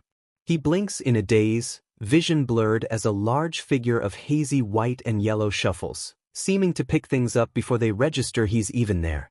He blinks, long and slow, and there's a face in front of his. Izuku jolts back, pressing himself against the wall with a short gasp of alarm as his knee comes up to crack against their chin. They jump back, an undignified yelp dropping from their mouth as Izuku blinks rapidly, freezing as his vision clears enough for him to recognize the sky-pointed bangs of blonde hair. "Oh my god, I'm so sorry dash," he yelps, jolting in place as he scrambles to get to his feet. His hands hover as All Might rubs at his chin, smile turning just slightly to a grimace, a spot of blood catching the corner of his mouth. "No need to worry, young man. I'll be fine." Izuku flinches at the near shout, hands stilling in the air as he backs off a step. "You had me worried there for a second. Guess this is better than you being passed out." Izuku chuckles only slightly awkward, a question itching under his skin. "Well, faced with All Might, might as well, right? Now dash. Before you go I have a question." He blurts out, the man pausing for a moment and it's all he needs to continue. "Do you think someone quirkless can be a hero?" He doesn't need to ask this. He really doesn't, but All Might's always been one of Izuku's favorite heroes and he's needed to know. If the #1 hero thought he could be a hero, then why would he listen to anyone else, right? It wouldn't matter. He doesn't even actually need the assurance now that he has Hitoshi and Hizashi and Aizawa helping him, on top of the cautious encouragement from his mom, but well. Izuku doesn't know, he just wants to know what the man will say here. There is no one around, making the long pause that stretches feel infinite, echoing over the walls of the tunnel. The hero's smile falls, just a bit. "You know, even I get injured. I have one from a few years back that prevents me from having time longer than a few hours as a hero. It's dangerous, it can kill you." He takes a breath and Izuku feels his shoulders sag. He knows this, he knows how likely it is to get killed on the job. He's hunted down every statistic and data point he thinks is possible to find in the realm of heroics. He doesn't need to be told this, but he can see the exact train of thought the man is following and his face falls, hope shrinking behind his ribcage. "I don't think you can become a hero without a quirk. It's just too dangerous." The police program in Mustafu is a good one, though, he says, and Izuku barely registers when the man walks away, crouching to leap into the air, gusts of wind pushing his curls away from his face before it dies down. It's silent now, in the alley he's been left in. There's nothing here but silence and the echo of All Might's words ringing in his ears. He stands there for a moment, barely breathing as he stares at where the man used to be, hands limp at his sides and eyes unfocused. There's a shake to his hands as he lifts them, scrubbing roughly over his face as he breathes in sharply, like he'd been holding his breath, the exhale as shaky as his fingers. A quiet settles over his shoulders there, something lingering on his shoulders like grief, pain lacing his ribs as he forces his limbs to move.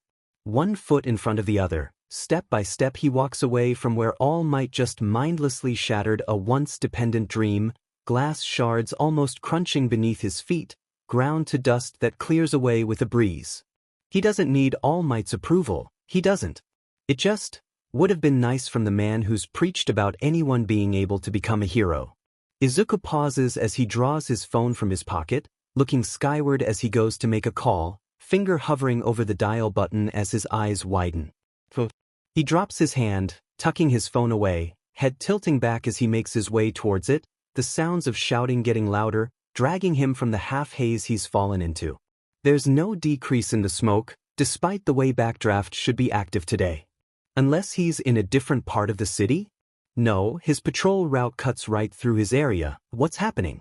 He nears the area, the smoke rising from almost right in front of him, and he rounds a corner only to gasp. The entire alley is almost lit ablaze, trash caught on fire and there, in the center, the same being made of sludge and slime from the tunnel writhing amidst the scrutiny, running the pad of his thumb over the edge of his nails as Hitoshi nudges him.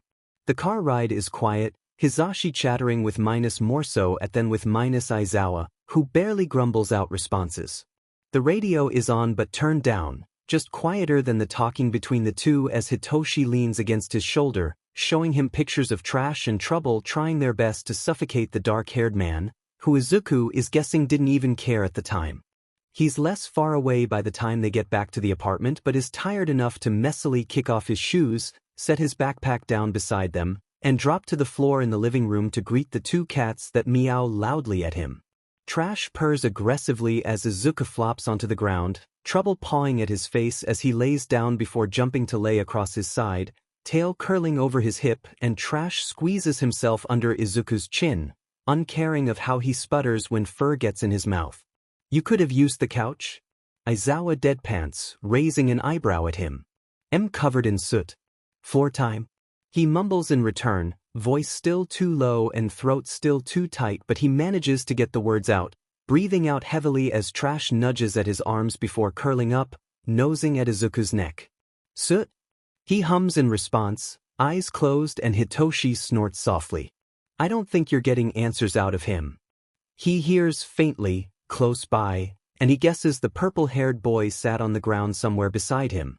He can distantly feel Trash purring even louder and Trouble kneading into his side and the end of his ribs, too tired and already half asleep to writhe at the feeling against his ribs, humming softly at the hand that drags through his matted curls, delicately pulling apart tangles.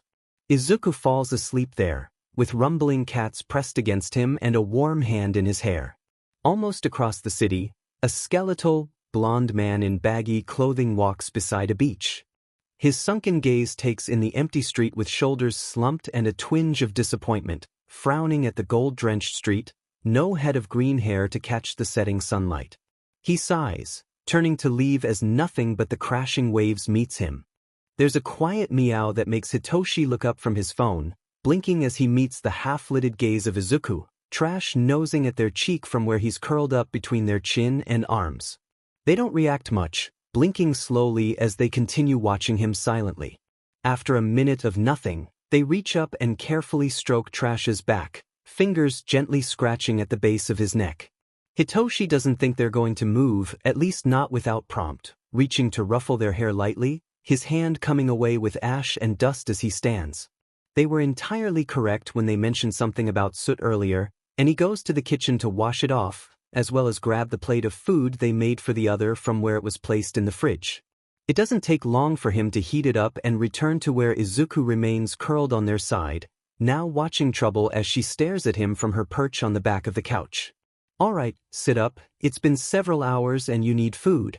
Hitoshi plops himself down on the floor, back in his spot he's claimed in the time Izuku's been asleep, holding the plate patiently as green eyes blink slowly up at him.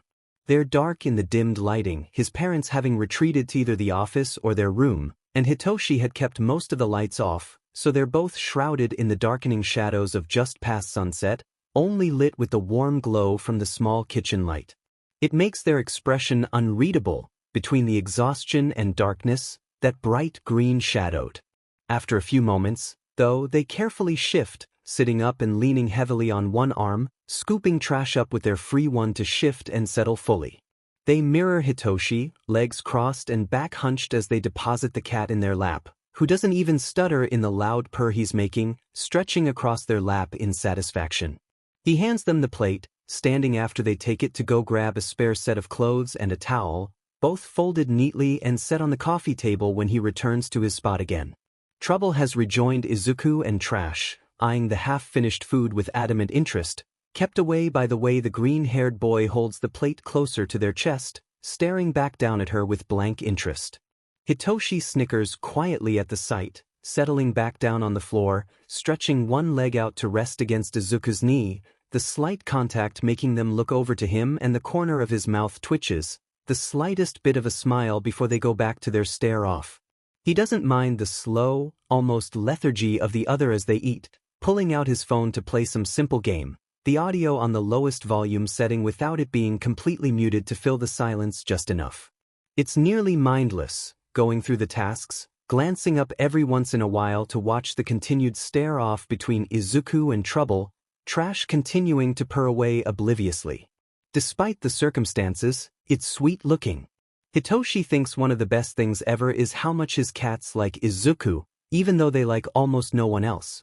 Nemuri has been trying her best to get Trouble to like her to absolutely no avail. It's hilarious. It doesn't take terribly long for them to finish their food, and Hitoshi glances up with the click of the plate being set on the table, just barely loud enough to cover the music of his game, and he smiles lightly. It's more of a twitch of his mouth than a smile, but it still counts in his opinion. Go shower while I set up the couch. You stink. He wrinkles his nose playfully, tone light.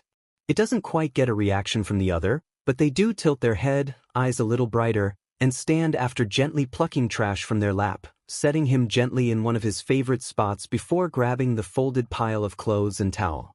Only a few moments later, Hitoshi hears the hiss of the shower head turning on and tilts his head back, stretching his arms out, then above his head with a wide yawn, standing after a moment. It isn't hard to find everything they'd need. They guessed after Izuku didn't wake after the first hour they would more than likely be staying through the night, so they already called Inko to let her know and pulled out the stuff they use whenever the two of them have sleepovers. Hitoshi moves the coffee table, quiet and slow, easy, and reaches to pull out the extension that makes it almost like a bed. It's not the most comfortable, but it's good enough, especially after he piles the frankly excessive number of pillows and blankets on it, glaring at the cats when they try to jump in onto the unfinished area, shooing them away.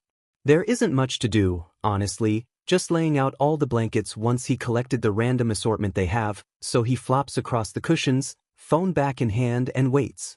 The cats join him quickly, Trash picking his way over the blankets to curl up directly on Hitoshi's back, kneading against his spine as trouble takes place on the back of the couch. He shifts as there's a quiet shuffling, the cushions dipping as Izuku picks his way onto the couch, sitting up as they run a hand through their hair, curls flopping across their forehead. It's grown out, almost completely covering their eyes now, enough so they have to keep pushing them out of his face, and he huffs a light chuckle. It gets a slow blink and a small pout from the green-haired boy, to which he grins and settles back down, head on his crossed arms as they drag one of the blankets up to their shoulders, curling up on their side and pulling a cushion to their chest. The two of them are quiet, near completely silent, eyes dark and half-lidded, Trash purring loud enough it rumbles through Hitoshi's entire body. Something's off though. Has been for hours. What happened? He asks, soft in the dark, open in the quiet. Izuku doesn't speak for a moment, staring, gaze distant and slightly hazy before they curl further into themselves, glancing away briefly. There was a villain attack. He tried to catch me walking home but didn't. All Might ended up punching him and containing him. They pause, trailing off with a small hum, something nearing upset minus maybe angry minus crossing their face just briefly. He said I couldn't be a hero. I'll kill him. Hitoshi responds, instantaneous and barely thought of before the words flew from his mouth. Their voices are still low, still quiet, and he isn't quite sure how. You can't kill him, you'll definitely end up in prison. Izuku returns, huffing lowly as they close their eyes, breathing in slowly. Either way, he took off and ended up dropping the villain, who attacked Bakugo. Ended up at that fight. Tosh the heroes weren't doing anything. They whisper the last sentence near inaudibly, almost fury flashing across their gaze, fists clenching around the edge of the blanket. Hitoshi breathes in slowly, affront to how he's actually feeling, and reaches out to tap lightly against the green-haired boy's forearm, fingertips drumming gently against the fabric of the oversized hoodie they wear, just enough to feel. Their eyes focus on him, iris and pupil appearing as one in the dark, glinting with still their frustration-hurt fury that only eases away somewhat, their forms slumping as the tension bleeds out of their shoulders, hands loosening their grip. They breathe out, blinking slowly as they flex their fingers, toying with the edge of the blanket instead of clutching at it.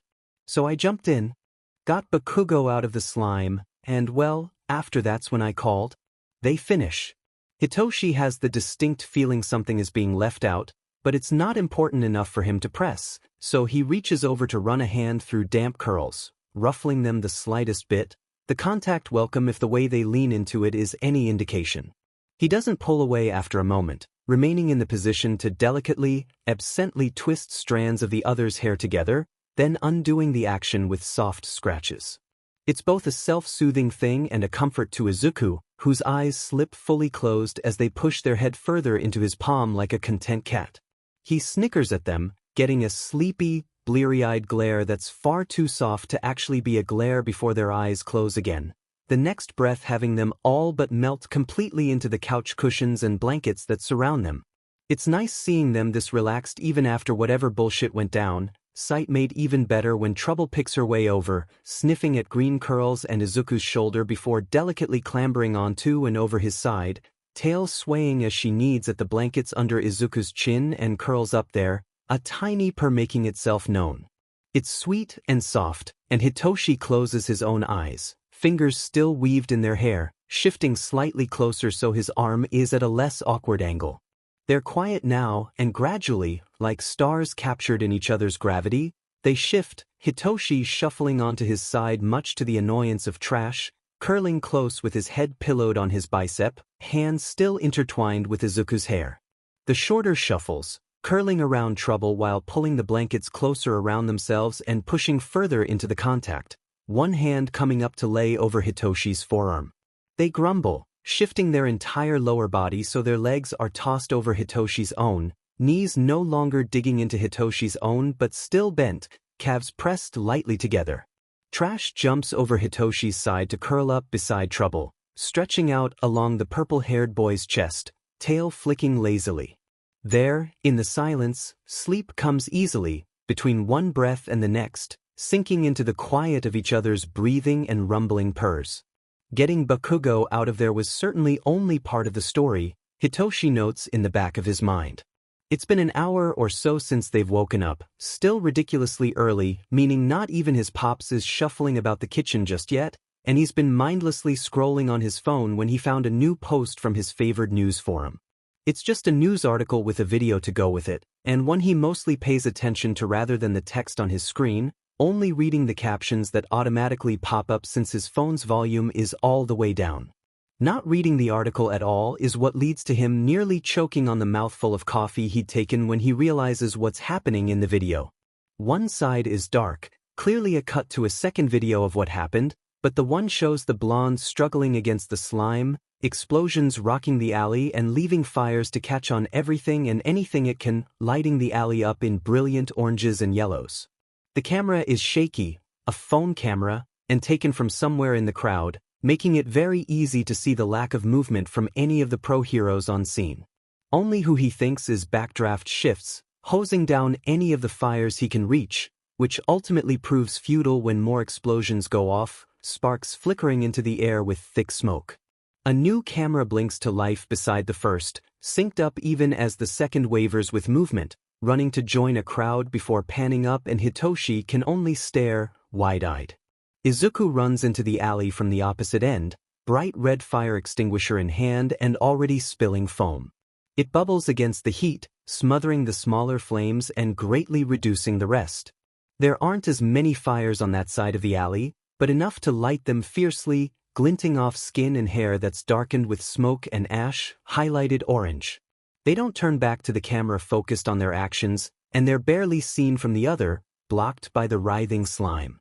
A minute later the extinguisher sputters, and barely noticed from the captions, Bakugo lashes free for a single moment. It's enough that Hitoshi can see Izuku stutter in place, shoulders tensing and mind made up before they even process fully. Before he processes fully, they launch themselves forward, furious and sharp, a powerful swing connecting before they dive through the villain's body, dragging the blonde without thought or pause, the first video catching the way the fires light their blazing eyes like fireflies in a forest, brow set in determination and something dangerous glimmering over their entire frame, gold cast and sharp as steel. Hitoshi can only stare as they shove Bakugo in front of them, turning to keep an eye on the villain even as they run forward, ducking low after a moment when All Might comes crashing onto the scene. Hitoshi sets his phone down, looking up at Izuku, who sits across the table from him, fidgeting with the strings of the deep purple-gray hoodie.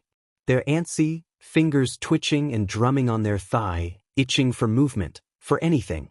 He doesn't bring up the fight or the video, but reaches over to aggressively ruffle their hair, their curls falling over their face, grinning when they give him a look of vague annoyance, brighter and warmer than the true emotion.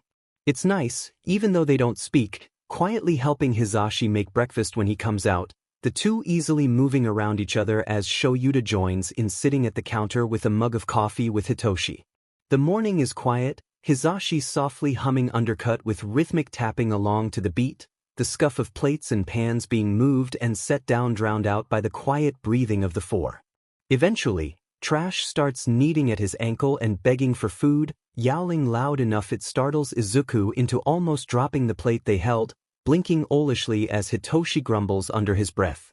Shoyuta stands, muttering about the two cats under his breath as he gets their food, and Izuku is swept back into making breakfast a moment later.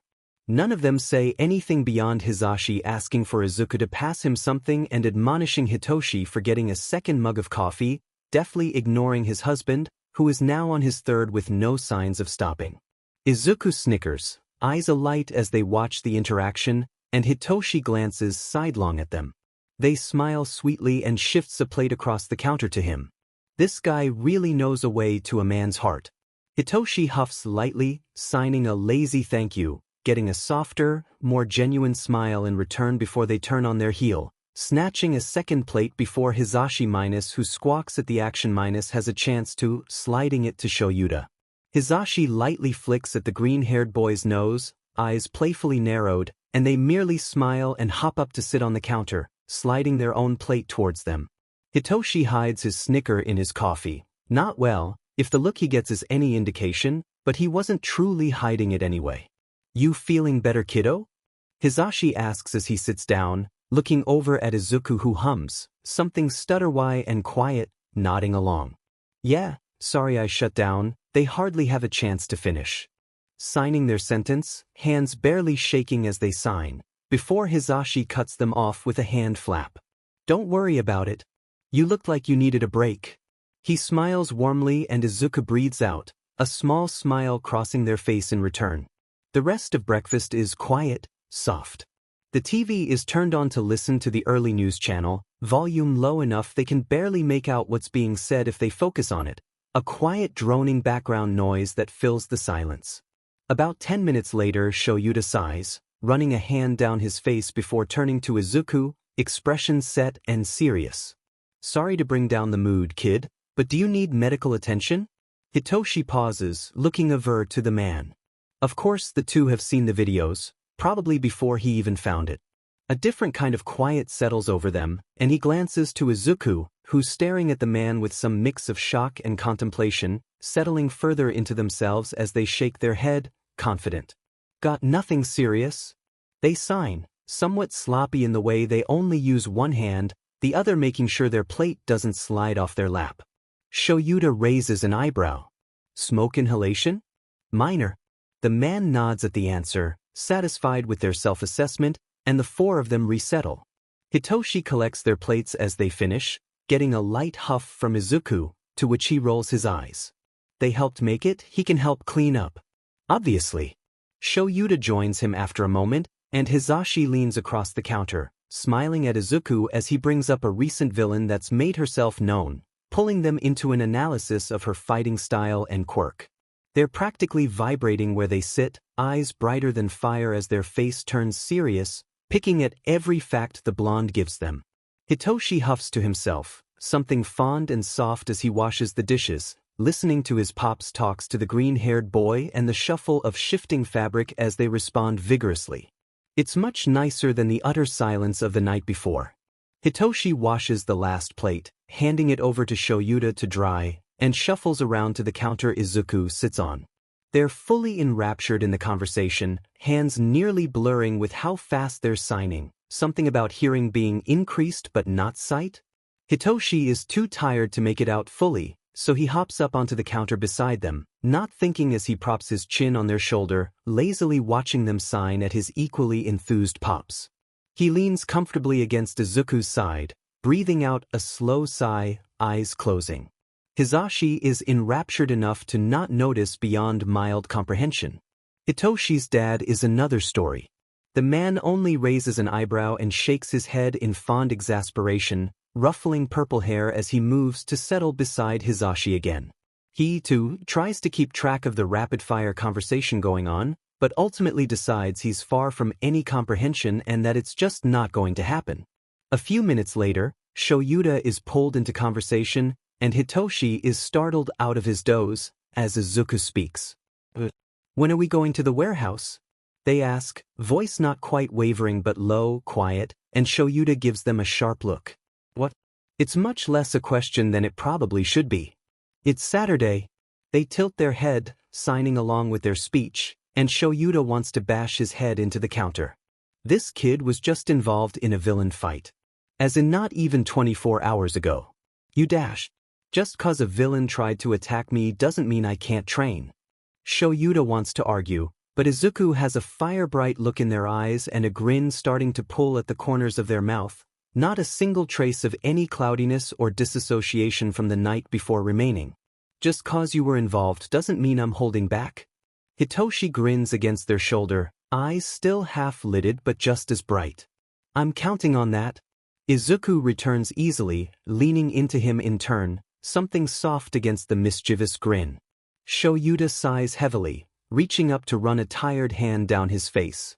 Fucking problem children, he mutters, and Hisashi gets an elbow to the ribs for laughing at them. They don't end up going to the warehouse.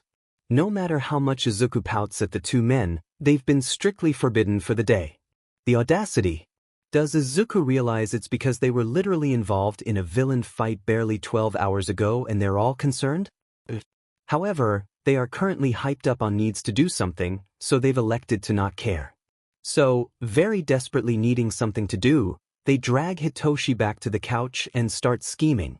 There's a notebook open on their lap, the one they'd had in their backpack, and pens are scattered over the table they pulled to be flush against the edge of the cushions, so it'd be in reach, and so none of his stuff got lost in the blankets. The two sat with their legs crossed, facing each other with heads bowed to focus on the notebook between them, Izuku muttering quietly with a still rough voice. We should probably look at some strength training. Dad's been great but solid muscle building wouldn't hurt. Hitoshi cuts in, voice also low for no other reason than to match the green-haired boy's volume. They nod rapidly, curls bouncing as they hum in agreement, jotting down another side note before jumping back to the sketch of what looks to be a mask. We could clean up Takoba. We can do that in 10 months, right? I mean if we pace ourselves, and with Zashi and Zawa pulling back on training because of the upcoming new school year we'll probably have more days off training than on. Hitoshi pulls his phone closer, clicking it open to search up just how long the actual dump site the beach has become runs. It's pretty far, but it's not an unimaginable stretch. Probably. It's at least a possibility. He notes it down on the page Izuku isn't writing on, writing down the length of beach, how tall the trash piled up there is, where they should start, and finally ideas on how they should dispose of all the junk they'll be picking up. Sure, some of it could possibly be recycled, but there's bound to be stuff that can't. Batteries and contaminated oil and blown circuitry. He keeps his phone on to continue searching, checking for recycling spots and who they could contact to take anything that either they can't recycle or can't themselves.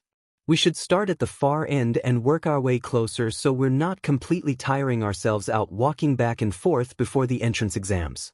Do you have your plan for those, by the way? He glances up, tilting his head. They'd talked about different routes to get into the hero course before, especially since neither of them are particularly physical. Yes, they've had training, but the entrance exam minus, no matter how much people aren't allowed to talk about it minus, are sure to be biased towards flashy, destructive quirks. Most being emitters. Gonna try for dual enrollment. Zawa said it's possible, but no one ever does it because of each course being so time-consuming, especially ones like support and heroics. I'd have to talk to Nizu about the details if the application is accepted. They trail off, muttering about portfolios and a few dates, shifting to start writing something else, their entire page nearly covered in barely sensible squiggles. Hitoshi stares at them, blinking slowly. Dual enrollment in heroics and support? It makes a lot of sense actually, but definitely sounds hard. That's a lot of work, he comments, looking back at the diagram Izuku had been drawing. They return, pencil tapping against the paper. But I'm willing to put it in. Being able to make all my own gear would make sure I know exactly what's gone into it and what it can do. Sides, It means I can make yours too? They look up with a grin, green eyes fire bright behind the curls falling over them. He grins in return. I wouldn't trust anyone more. He looks down, barely noting the stumble of the other's pencil on their next character, not seeing the wide-eyed blink as he returns to the pages, brow furrowing in concentration. A knock on the door an hour or so later draws their attention, both turning to look over the edge of the couch curiously. Hizashi is the one to answer, door opening quickly and familiar voices drifting out of the hall, Inko entering the room with the blonde and a smile. She's quick to set her purse down and come around the couch, taking Izuku's face gently in her hands, placing a kiss to their forehead. Heard you had a rough day yesterday? She runs her fingers through their hair, getting a quiet huff of a laugh from them. Sorry I couldn't come sooner. You were working on a case, Izuku murmurs, shrugging it off with ease. Inko frowns softly, sighing after a moment. Still. She returns, then looks at Hitoshi with a smile, soft and kind. Thank you for taking care of him. They grumble lightly and Hitoshi nods, throwing a teasing grin to the green-haired boy. They give him an unimpressed look for it, blinking slowly as Inko steps back to go talk with Hitoshi's dads. He can hear cabinets opening and closing, the fridge doing the same as the chatter picks up. Hizashi must turn on the radio because soon after there's a low thrum of upbeat music playing through the apartment and Izuku hums along to it.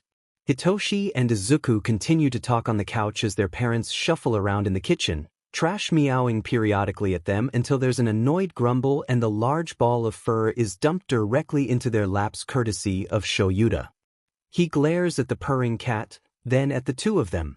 Keep him out of the kitchen, he demands, turning on his heel as Hizashi laughs, very quickly joined by Izuku's own cackles, loud and bright, and Hitoshi grins at the sound, watching as they curl forward over the cat, who purrs even louder, tail flicking in their face as he leisurely stretches over their notebook. When Izuku gets back home with his mom and enters his room, he pauses in the doorway.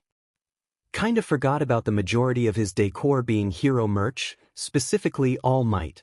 Yellow and red and blue greets him, wide grins and hidden eyes on each wall as he stares for a moment, shoulders hunching slowly. His mouth twists and he slowly steps inside, shifting in place for a moment before reaching toward the nearest of the posters and prying it from the wall. He doesn't yank it, no, he carefully pulls the edge by the corners until the tack he'd used to put them up peels away from the walls, leaving light white residue as he turns the poster over to pick it off the paper. He's careful not to rip it, smoothing out any of the slight creases that may have been made before setting it on his half-made bed. He continues like that, picking most off the walls with care. Even if he no longer likes All Might as a person, he's still somewhat of a respectable hero. Even if he left without getting him medical treatment at all, or without securing the villain he'd had. But he's All Might. Izuku leaves one poster up, one right next to the cork board hanging above his desk littered with pinned papers and sticky notes and extra thumbtacks. He picks up most of the figurines he'd had of the man as well, moving to his bed, frown pulling at the edge of his mouth as he wonders what to do with it all. He's not sure if he'd be able to sell them minus if he's emotionally ready for that. He'd have no problem finding a buyer minus, so he moves to his closet, finding an old, decently sized box. The posters are rolled up, placed along the bottom with care. The figurines are placed on top, laid gently down, and when he closes the box it's with an odd sense of finality. Like locking. Memories in the back of his mind, he stands there. Concentrated nostalgia tucked neatly away in a box he didn't even know he had. He puts it in his closet. Back where he found it, full instead of empty. There are empty patches on his walls now. It looks odd. And his nose wrinkles at the look of it, tapping his fingers against the palms of his hands. He shuffles around his room, moving a handful of posters to make it look less like there's something missing. But better. The walls above his bed are devoid of anything now, which feels off, but he doesn't feel as stared at. He doesn't feel judged by the art he'd been once used to. Snagging a notebook and pencil off his desk, he moves to his bed, curling up in the corner with the book braced on his thighs and pulling a blanket to lay over his feet and around where he sits. The pages whisper against his fingers as he flips through them, blinking slowly at the most recently filled out page. It's scattered, half of the writing upside down, and he huffs, starting to flip between it at the next to organize the mess that was their sporadic thought process, categorizing and sectioning out what they're going to do and how he's guessing they'll be able to work through their plans. Sketches of the beach are placed on the fresh pages, sections outlined as he jots notes and details down around them, areas he's seen in person and has pulled up on his phone settling in graphite. He's halfway finished with organizing all of their thoughts and adding onto them when his phone chimes. A short, melodic tune he's keyed to starred senders, and quickly clicks out of his search engine. Principal Nizu at ua.org. Reply to Midoriya Izuku at email.com. Hello Midoriya. I hope you've been well in this wait. I apologize for the delay, truly. Onto your question, you'll need to take the exams for both of your desired classes before I can send you the dual enrollment form only upon acceptance into that course. But there's no need to worry. If you fail one of the exams, there's a possibility to test out of a class and switch to dual enrollment once the school year has started, if you've been accepted through general education, of course. Attached is a prerequisite form letting the exam observers know that you will be taking both classes if you're accepted into them, as well as making sure your guardian is informed of all of this. These will be given to your check in person the day of the files course exam. Please feel free to reach out if you have any other questions. Principal Nizu. See businesscourse.jpg. See supportcourse.jpg. See heroics.jpg. See gened.jpg. Izuku grins at the message, downloading the support file without hesitation and, after a moment of consideration, the heroics one as well. He highly doubts he'll be able to get in through the entrance exam, however if he puts down that he's gunning for it. Well, if he doesn't get in then it'll be clear he wants to during the sports festival. Besides, you miss all the shots you don't take, right? He sends off a quick thank you response to the creature and stands as he reads over the two files, tongue sticking out. He leaves his room slowly, flopping onto the couch beside his mom with a wide smile. I got a response from Nizu. He sent me some files for the teachers to know I'm trying for two and to make sure you're aware of it. His mom blinks before smiling at him, reaching forward to ruffle his hair, plucking his phone out of his hand with her quirk to read the pages over. That's great, sweetie. We can print these out after I read them then. She twists a strand of his hair, combs it out, and runs her fingers through his curls again before pulling back to hold the phone instead of forcing her quirk, one hand holding a needle and bunched up, deep blue fabric. It only takes a moment for her to glance up at him, something akin to concern drawing her face. Are you sure you want to go through the heroics physical? She asks, and Izuku blinks. It's not a question of scorn or true, worried concern. No, it's something knowing it's going to be hard and wondering if he truly wants to commit. He smiles. It's bittersweet. Yeah. Even if I don't pass it, they'll know I'm trying for heroics. He leans back, and she stares at him for only a moment longer before smiling. Her fingers tap against the screen, the printer humming as she hands him back his phone and stands, setting the fabric and needle down carefully. He sits up when she returns, the rustle of paper filling the comfortable silence of the room. They both go over the pages again, making sure they know exactly what it consists of before signing it. It takes all of 5 minutes, and Izuku smiles.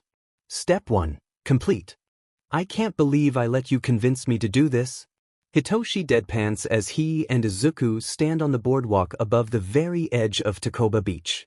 It smells like salt and sewage, rotten seaweed caught on the piles of junk buzzing with flies, and he's sure there has to be a dead bird or 10 somewhere in the labyrinth. It's utterly atrocious. Hitoshi almost forgot how bad it actually was from when they hid the scooter from their first meeting in the parking lot on the complete other side of the beach. It didn't actually take much convincing. Izuku returns, assessing the trash heaps in front of them. Hitoshi grumbles in response, watching in apprehension as he hops down the rocks with easy grace, dropping his bright yellow backpack on one of the flatter rocks as he lands on the sand.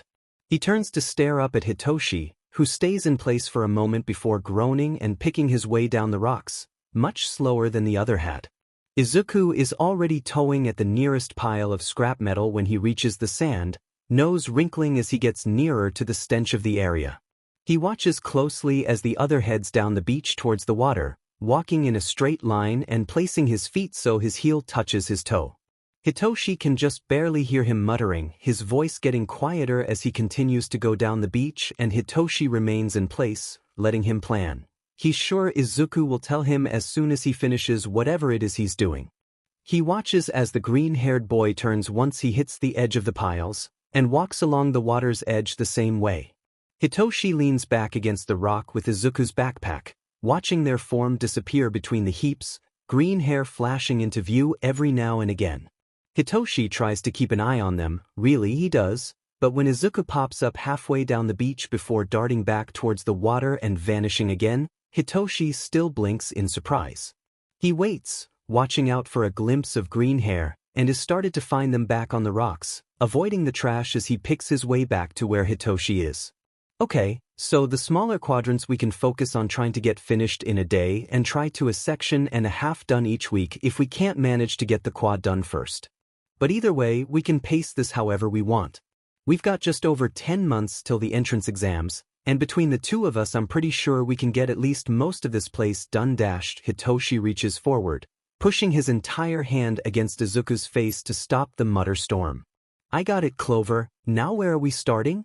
He asks, feeling the other's grin against his palm before he pulls away and the green-haired boy launches into another, much briefer explanation as he bolts for his backpack, pulling out 2 pairs of thick leather gloves.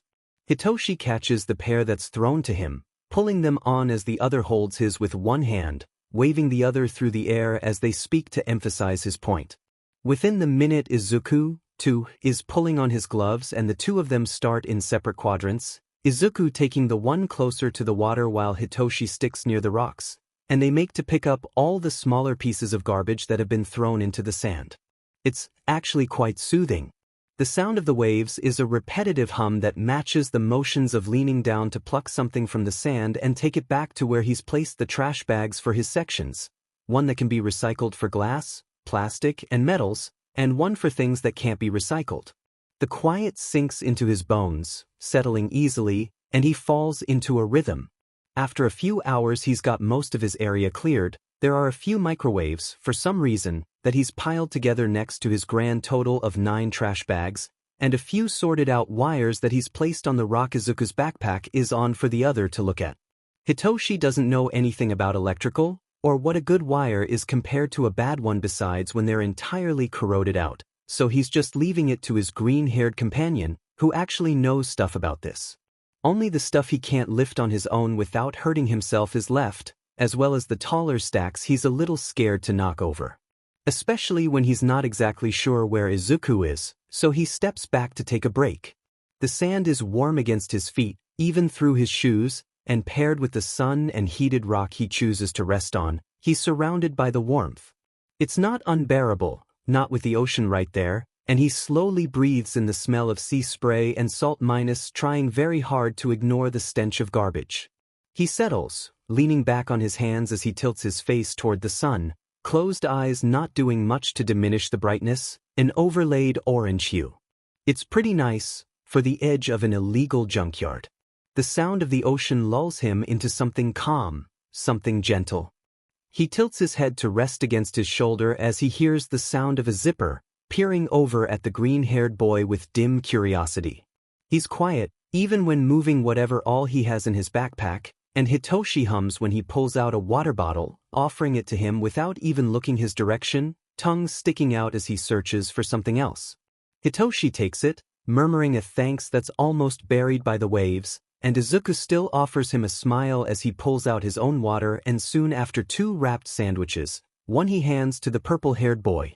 They sit together on the rocks, the heat gentle in the air and the hiss of waves overpowering, even with the distant caw of gulls or other birds that Hitoshi doesn't care to look at, eating their lunch in silence. Do you really think we'll be able to finish this before the entrance exams? He tilts his head towards Izuku, eyes half-lidded as he looks at them, idly folding the edges of the wrap with one hand. He hums in response, settling on his hands with a pause. Honestly? I have no idea. He shrugs, causing Hitoshi to snort. Really? Well, because of how tall the piles are and not knowing what they're made of doesn't give me any hints to the actual density or number of differing pieces. So, yeah, I really don't know. He smiles wryly, glancing back towards the heaps of garbage. But I think if we keep at this pace, we should at least get 3/4 of it done, maybe more. Hitoshi blinks slowly, turning to look over the extending piles, to their sectioned out, full trash bags minus Izuku had brought his up with him minus and the sorted pile of scrap metal they've created. It's not a lot, but it's a good amount for 2-ish hours. Do we know where we're taking these? Hitoshi motions toward the trash bags with his foot, letting his heel knock against the rock as he glances toward Izuku. He pauses, shifting the weight on his hands so he shrugs, just slightly, and Hitoshi huffs a laugh. I mean, we can take all the disposal ones to the dumpsters that are around here, Izuku offers with an awkward smile that just makes Hitoshi snicker more, shaking his head before standing. He stretches his arms above his head, sighing contentedly when he drops the stretch, moving forward to grab one of the bags and stuff the wrap in one. Izuku isn't far behind him, hopping off his rock to grab 2 bags, wrapping the plastic handles around his hands to hold them closer to where the actual bag starts. They're quiet as they ferry trash to nearby dumpsters. Thankfully, it isn't difficult to find one, seeing as there's one beside the parking lot near where they've set up. Neither feels the need to strike up conversation, merely relaxing into the presence of each other, shoulders periodically bumping together. After 10 minutes of searching, they find a place to dump the recyclables they picked up, too, which is great because Hitoshi was 2 more minutes away from suggesting they sneak into neighborhoods to throw them away in people's pulled-out trash cans before the garbage trucks come. Which does sound like something Izuku would hop onto immediately. Unfortunately, it is also something that would get them yelled at.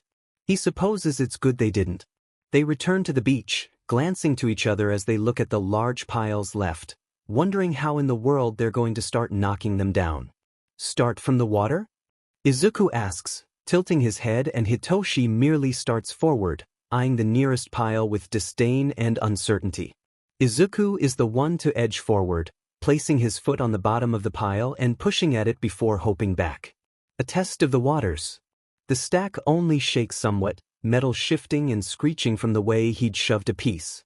He repeats the action, putting more force behind it, and Hitoshi steps forward, one hand raised to grab Izuku and get the hell out of the way if need be.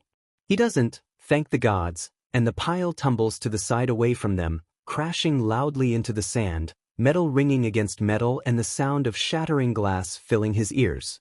It crunches beneath his feet when he leans forward, checking to make sure Izuku didn't get clipped with anything because his pain tolerance is stupidly high and he wouldn't realize if his finger was half cut off, and glances back toward he knew, much sturdier pile of rubbish. Knock all of them down and then clean it? He tilts his head and Izuku hums, hopping off to knock the next tower down, glancing back to make sure Hitoshi stays nearby. They work up from the water, taking down the piles, then separating again to start cleaning up more of it. Sweat drips off his brow as he works, strands of hair sticking to his forehead as he moves large pieces of metal, smaller glasses that somehow haven't broken, and even a tarp. He gets tired not long after, flicking his gloves off to sit heavily down on the rock he'd claimed at their break. His arms and legs are sore, strained in a familiar, freeing way from the lifting he'd been doing. It's not as bad as after a hard training session, but it still stings, and the sweat makes his shirt cling to his back. He lifts the edge to wipe his face off, leaning back on his other hand. Izuku is still hauling something out of the only marginally thinner carpet of garbage, lifting a whole microwave into his arms as he steps back, stumbling lightly as he picks his way over to where Hitoshi is and their new pile of scrap and trash bags. Their curls stick to their forehead even worse than his own hair, falling into his eyes in a way that makes Hitoshi frown. They set the microwave down, hissing out a breath as they straighten up, twisting to stretch their back and try to ease the sting Hitoshi knows he's feeling too.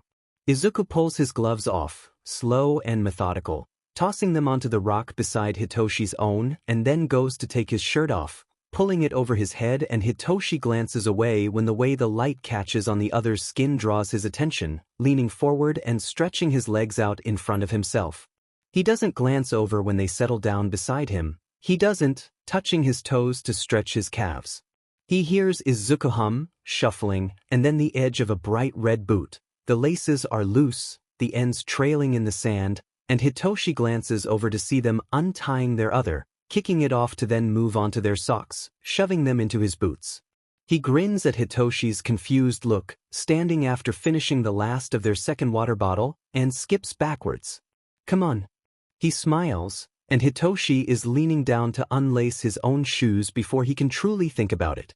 What exactly is it that I'm joining? He draws out, kicking off both boots and following Izuku's example, shoving his socks into the respective shoe before standing. They don't respond, only smiling widely and shifting further away. They're going away from the garbage, further down the beach, and Hitoshi sighs, tilting his head before shrugging and pulling off his shirt too, throwing it beside the tank top Izuku had been wearing and taking off in a light jog after them. He catches up and Izuku grabs him by the wrist, yanking him suddenly but not harshly, and then there's a shock of cold against his ankles, making him jolt. "You fuck!" he hisses, stepping back as the green-haired boy laughs, water shifting and swirling as he goes a step deeper, moving away from him as he kicks a splash at them. He really shouldn't have done that, 'cause that's where the war starts. Izuku waits till the wave goes back out minus, which is almost exactly 2 seconds later minus, to kick back at him, the opposing current causing the splash to go way higher than Hitoshi would have liked, droplets covering him from the waist down. Hitoshi lunges for them, hands coming for his shoulders even as he skips back more, water reaching higher up their calves. Izuku swats his hands away, eyes positively sparkling as he leans down and sends a wide swath of water flying for green curls and freckles, a laugh erupting from them as they lift their arms to cover their face. They skip further into the water, both flicking water at each other until the heat is forgotten. Hitoshi yelps as cold water hits his stomach, getting a snicker from the other, and he glares minus, made soft by the wide grin on his face minus, and he makes a split-second decision. He takes a step forward, and then lunges. The shriek he gets from Izuku makes him grin wider, even as it's cut off when both of them get submerged by both the momentum knocking them off balance and the perfectly timed wave that crashes over their heads. He breaks the surface, shaking his head as he leans back, sending droplets flying before pushing the hair out of his face.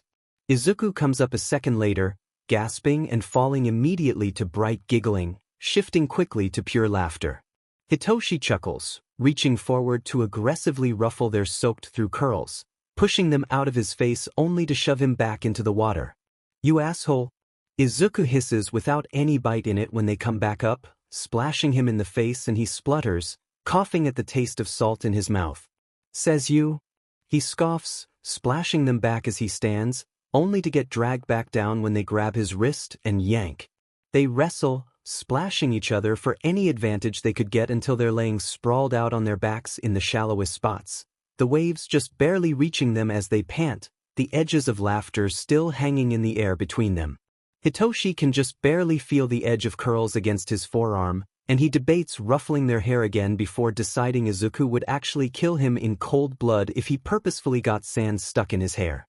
He realizes they probably already have sand in their hair, the both of them, and that he's going to have to shake the sand from the basketball shorts he's wearing, hoping none got through the 2 layers, and that they're going to have to wait until they dry off to head home. But Izuku sits up a moment later, smiling so wide his eyes close and his freckles stretch with the rest of his face, cheeks flushed from the running and wrestling and laughing near nonstop, and Hitoshi thinks he doesn't really mind.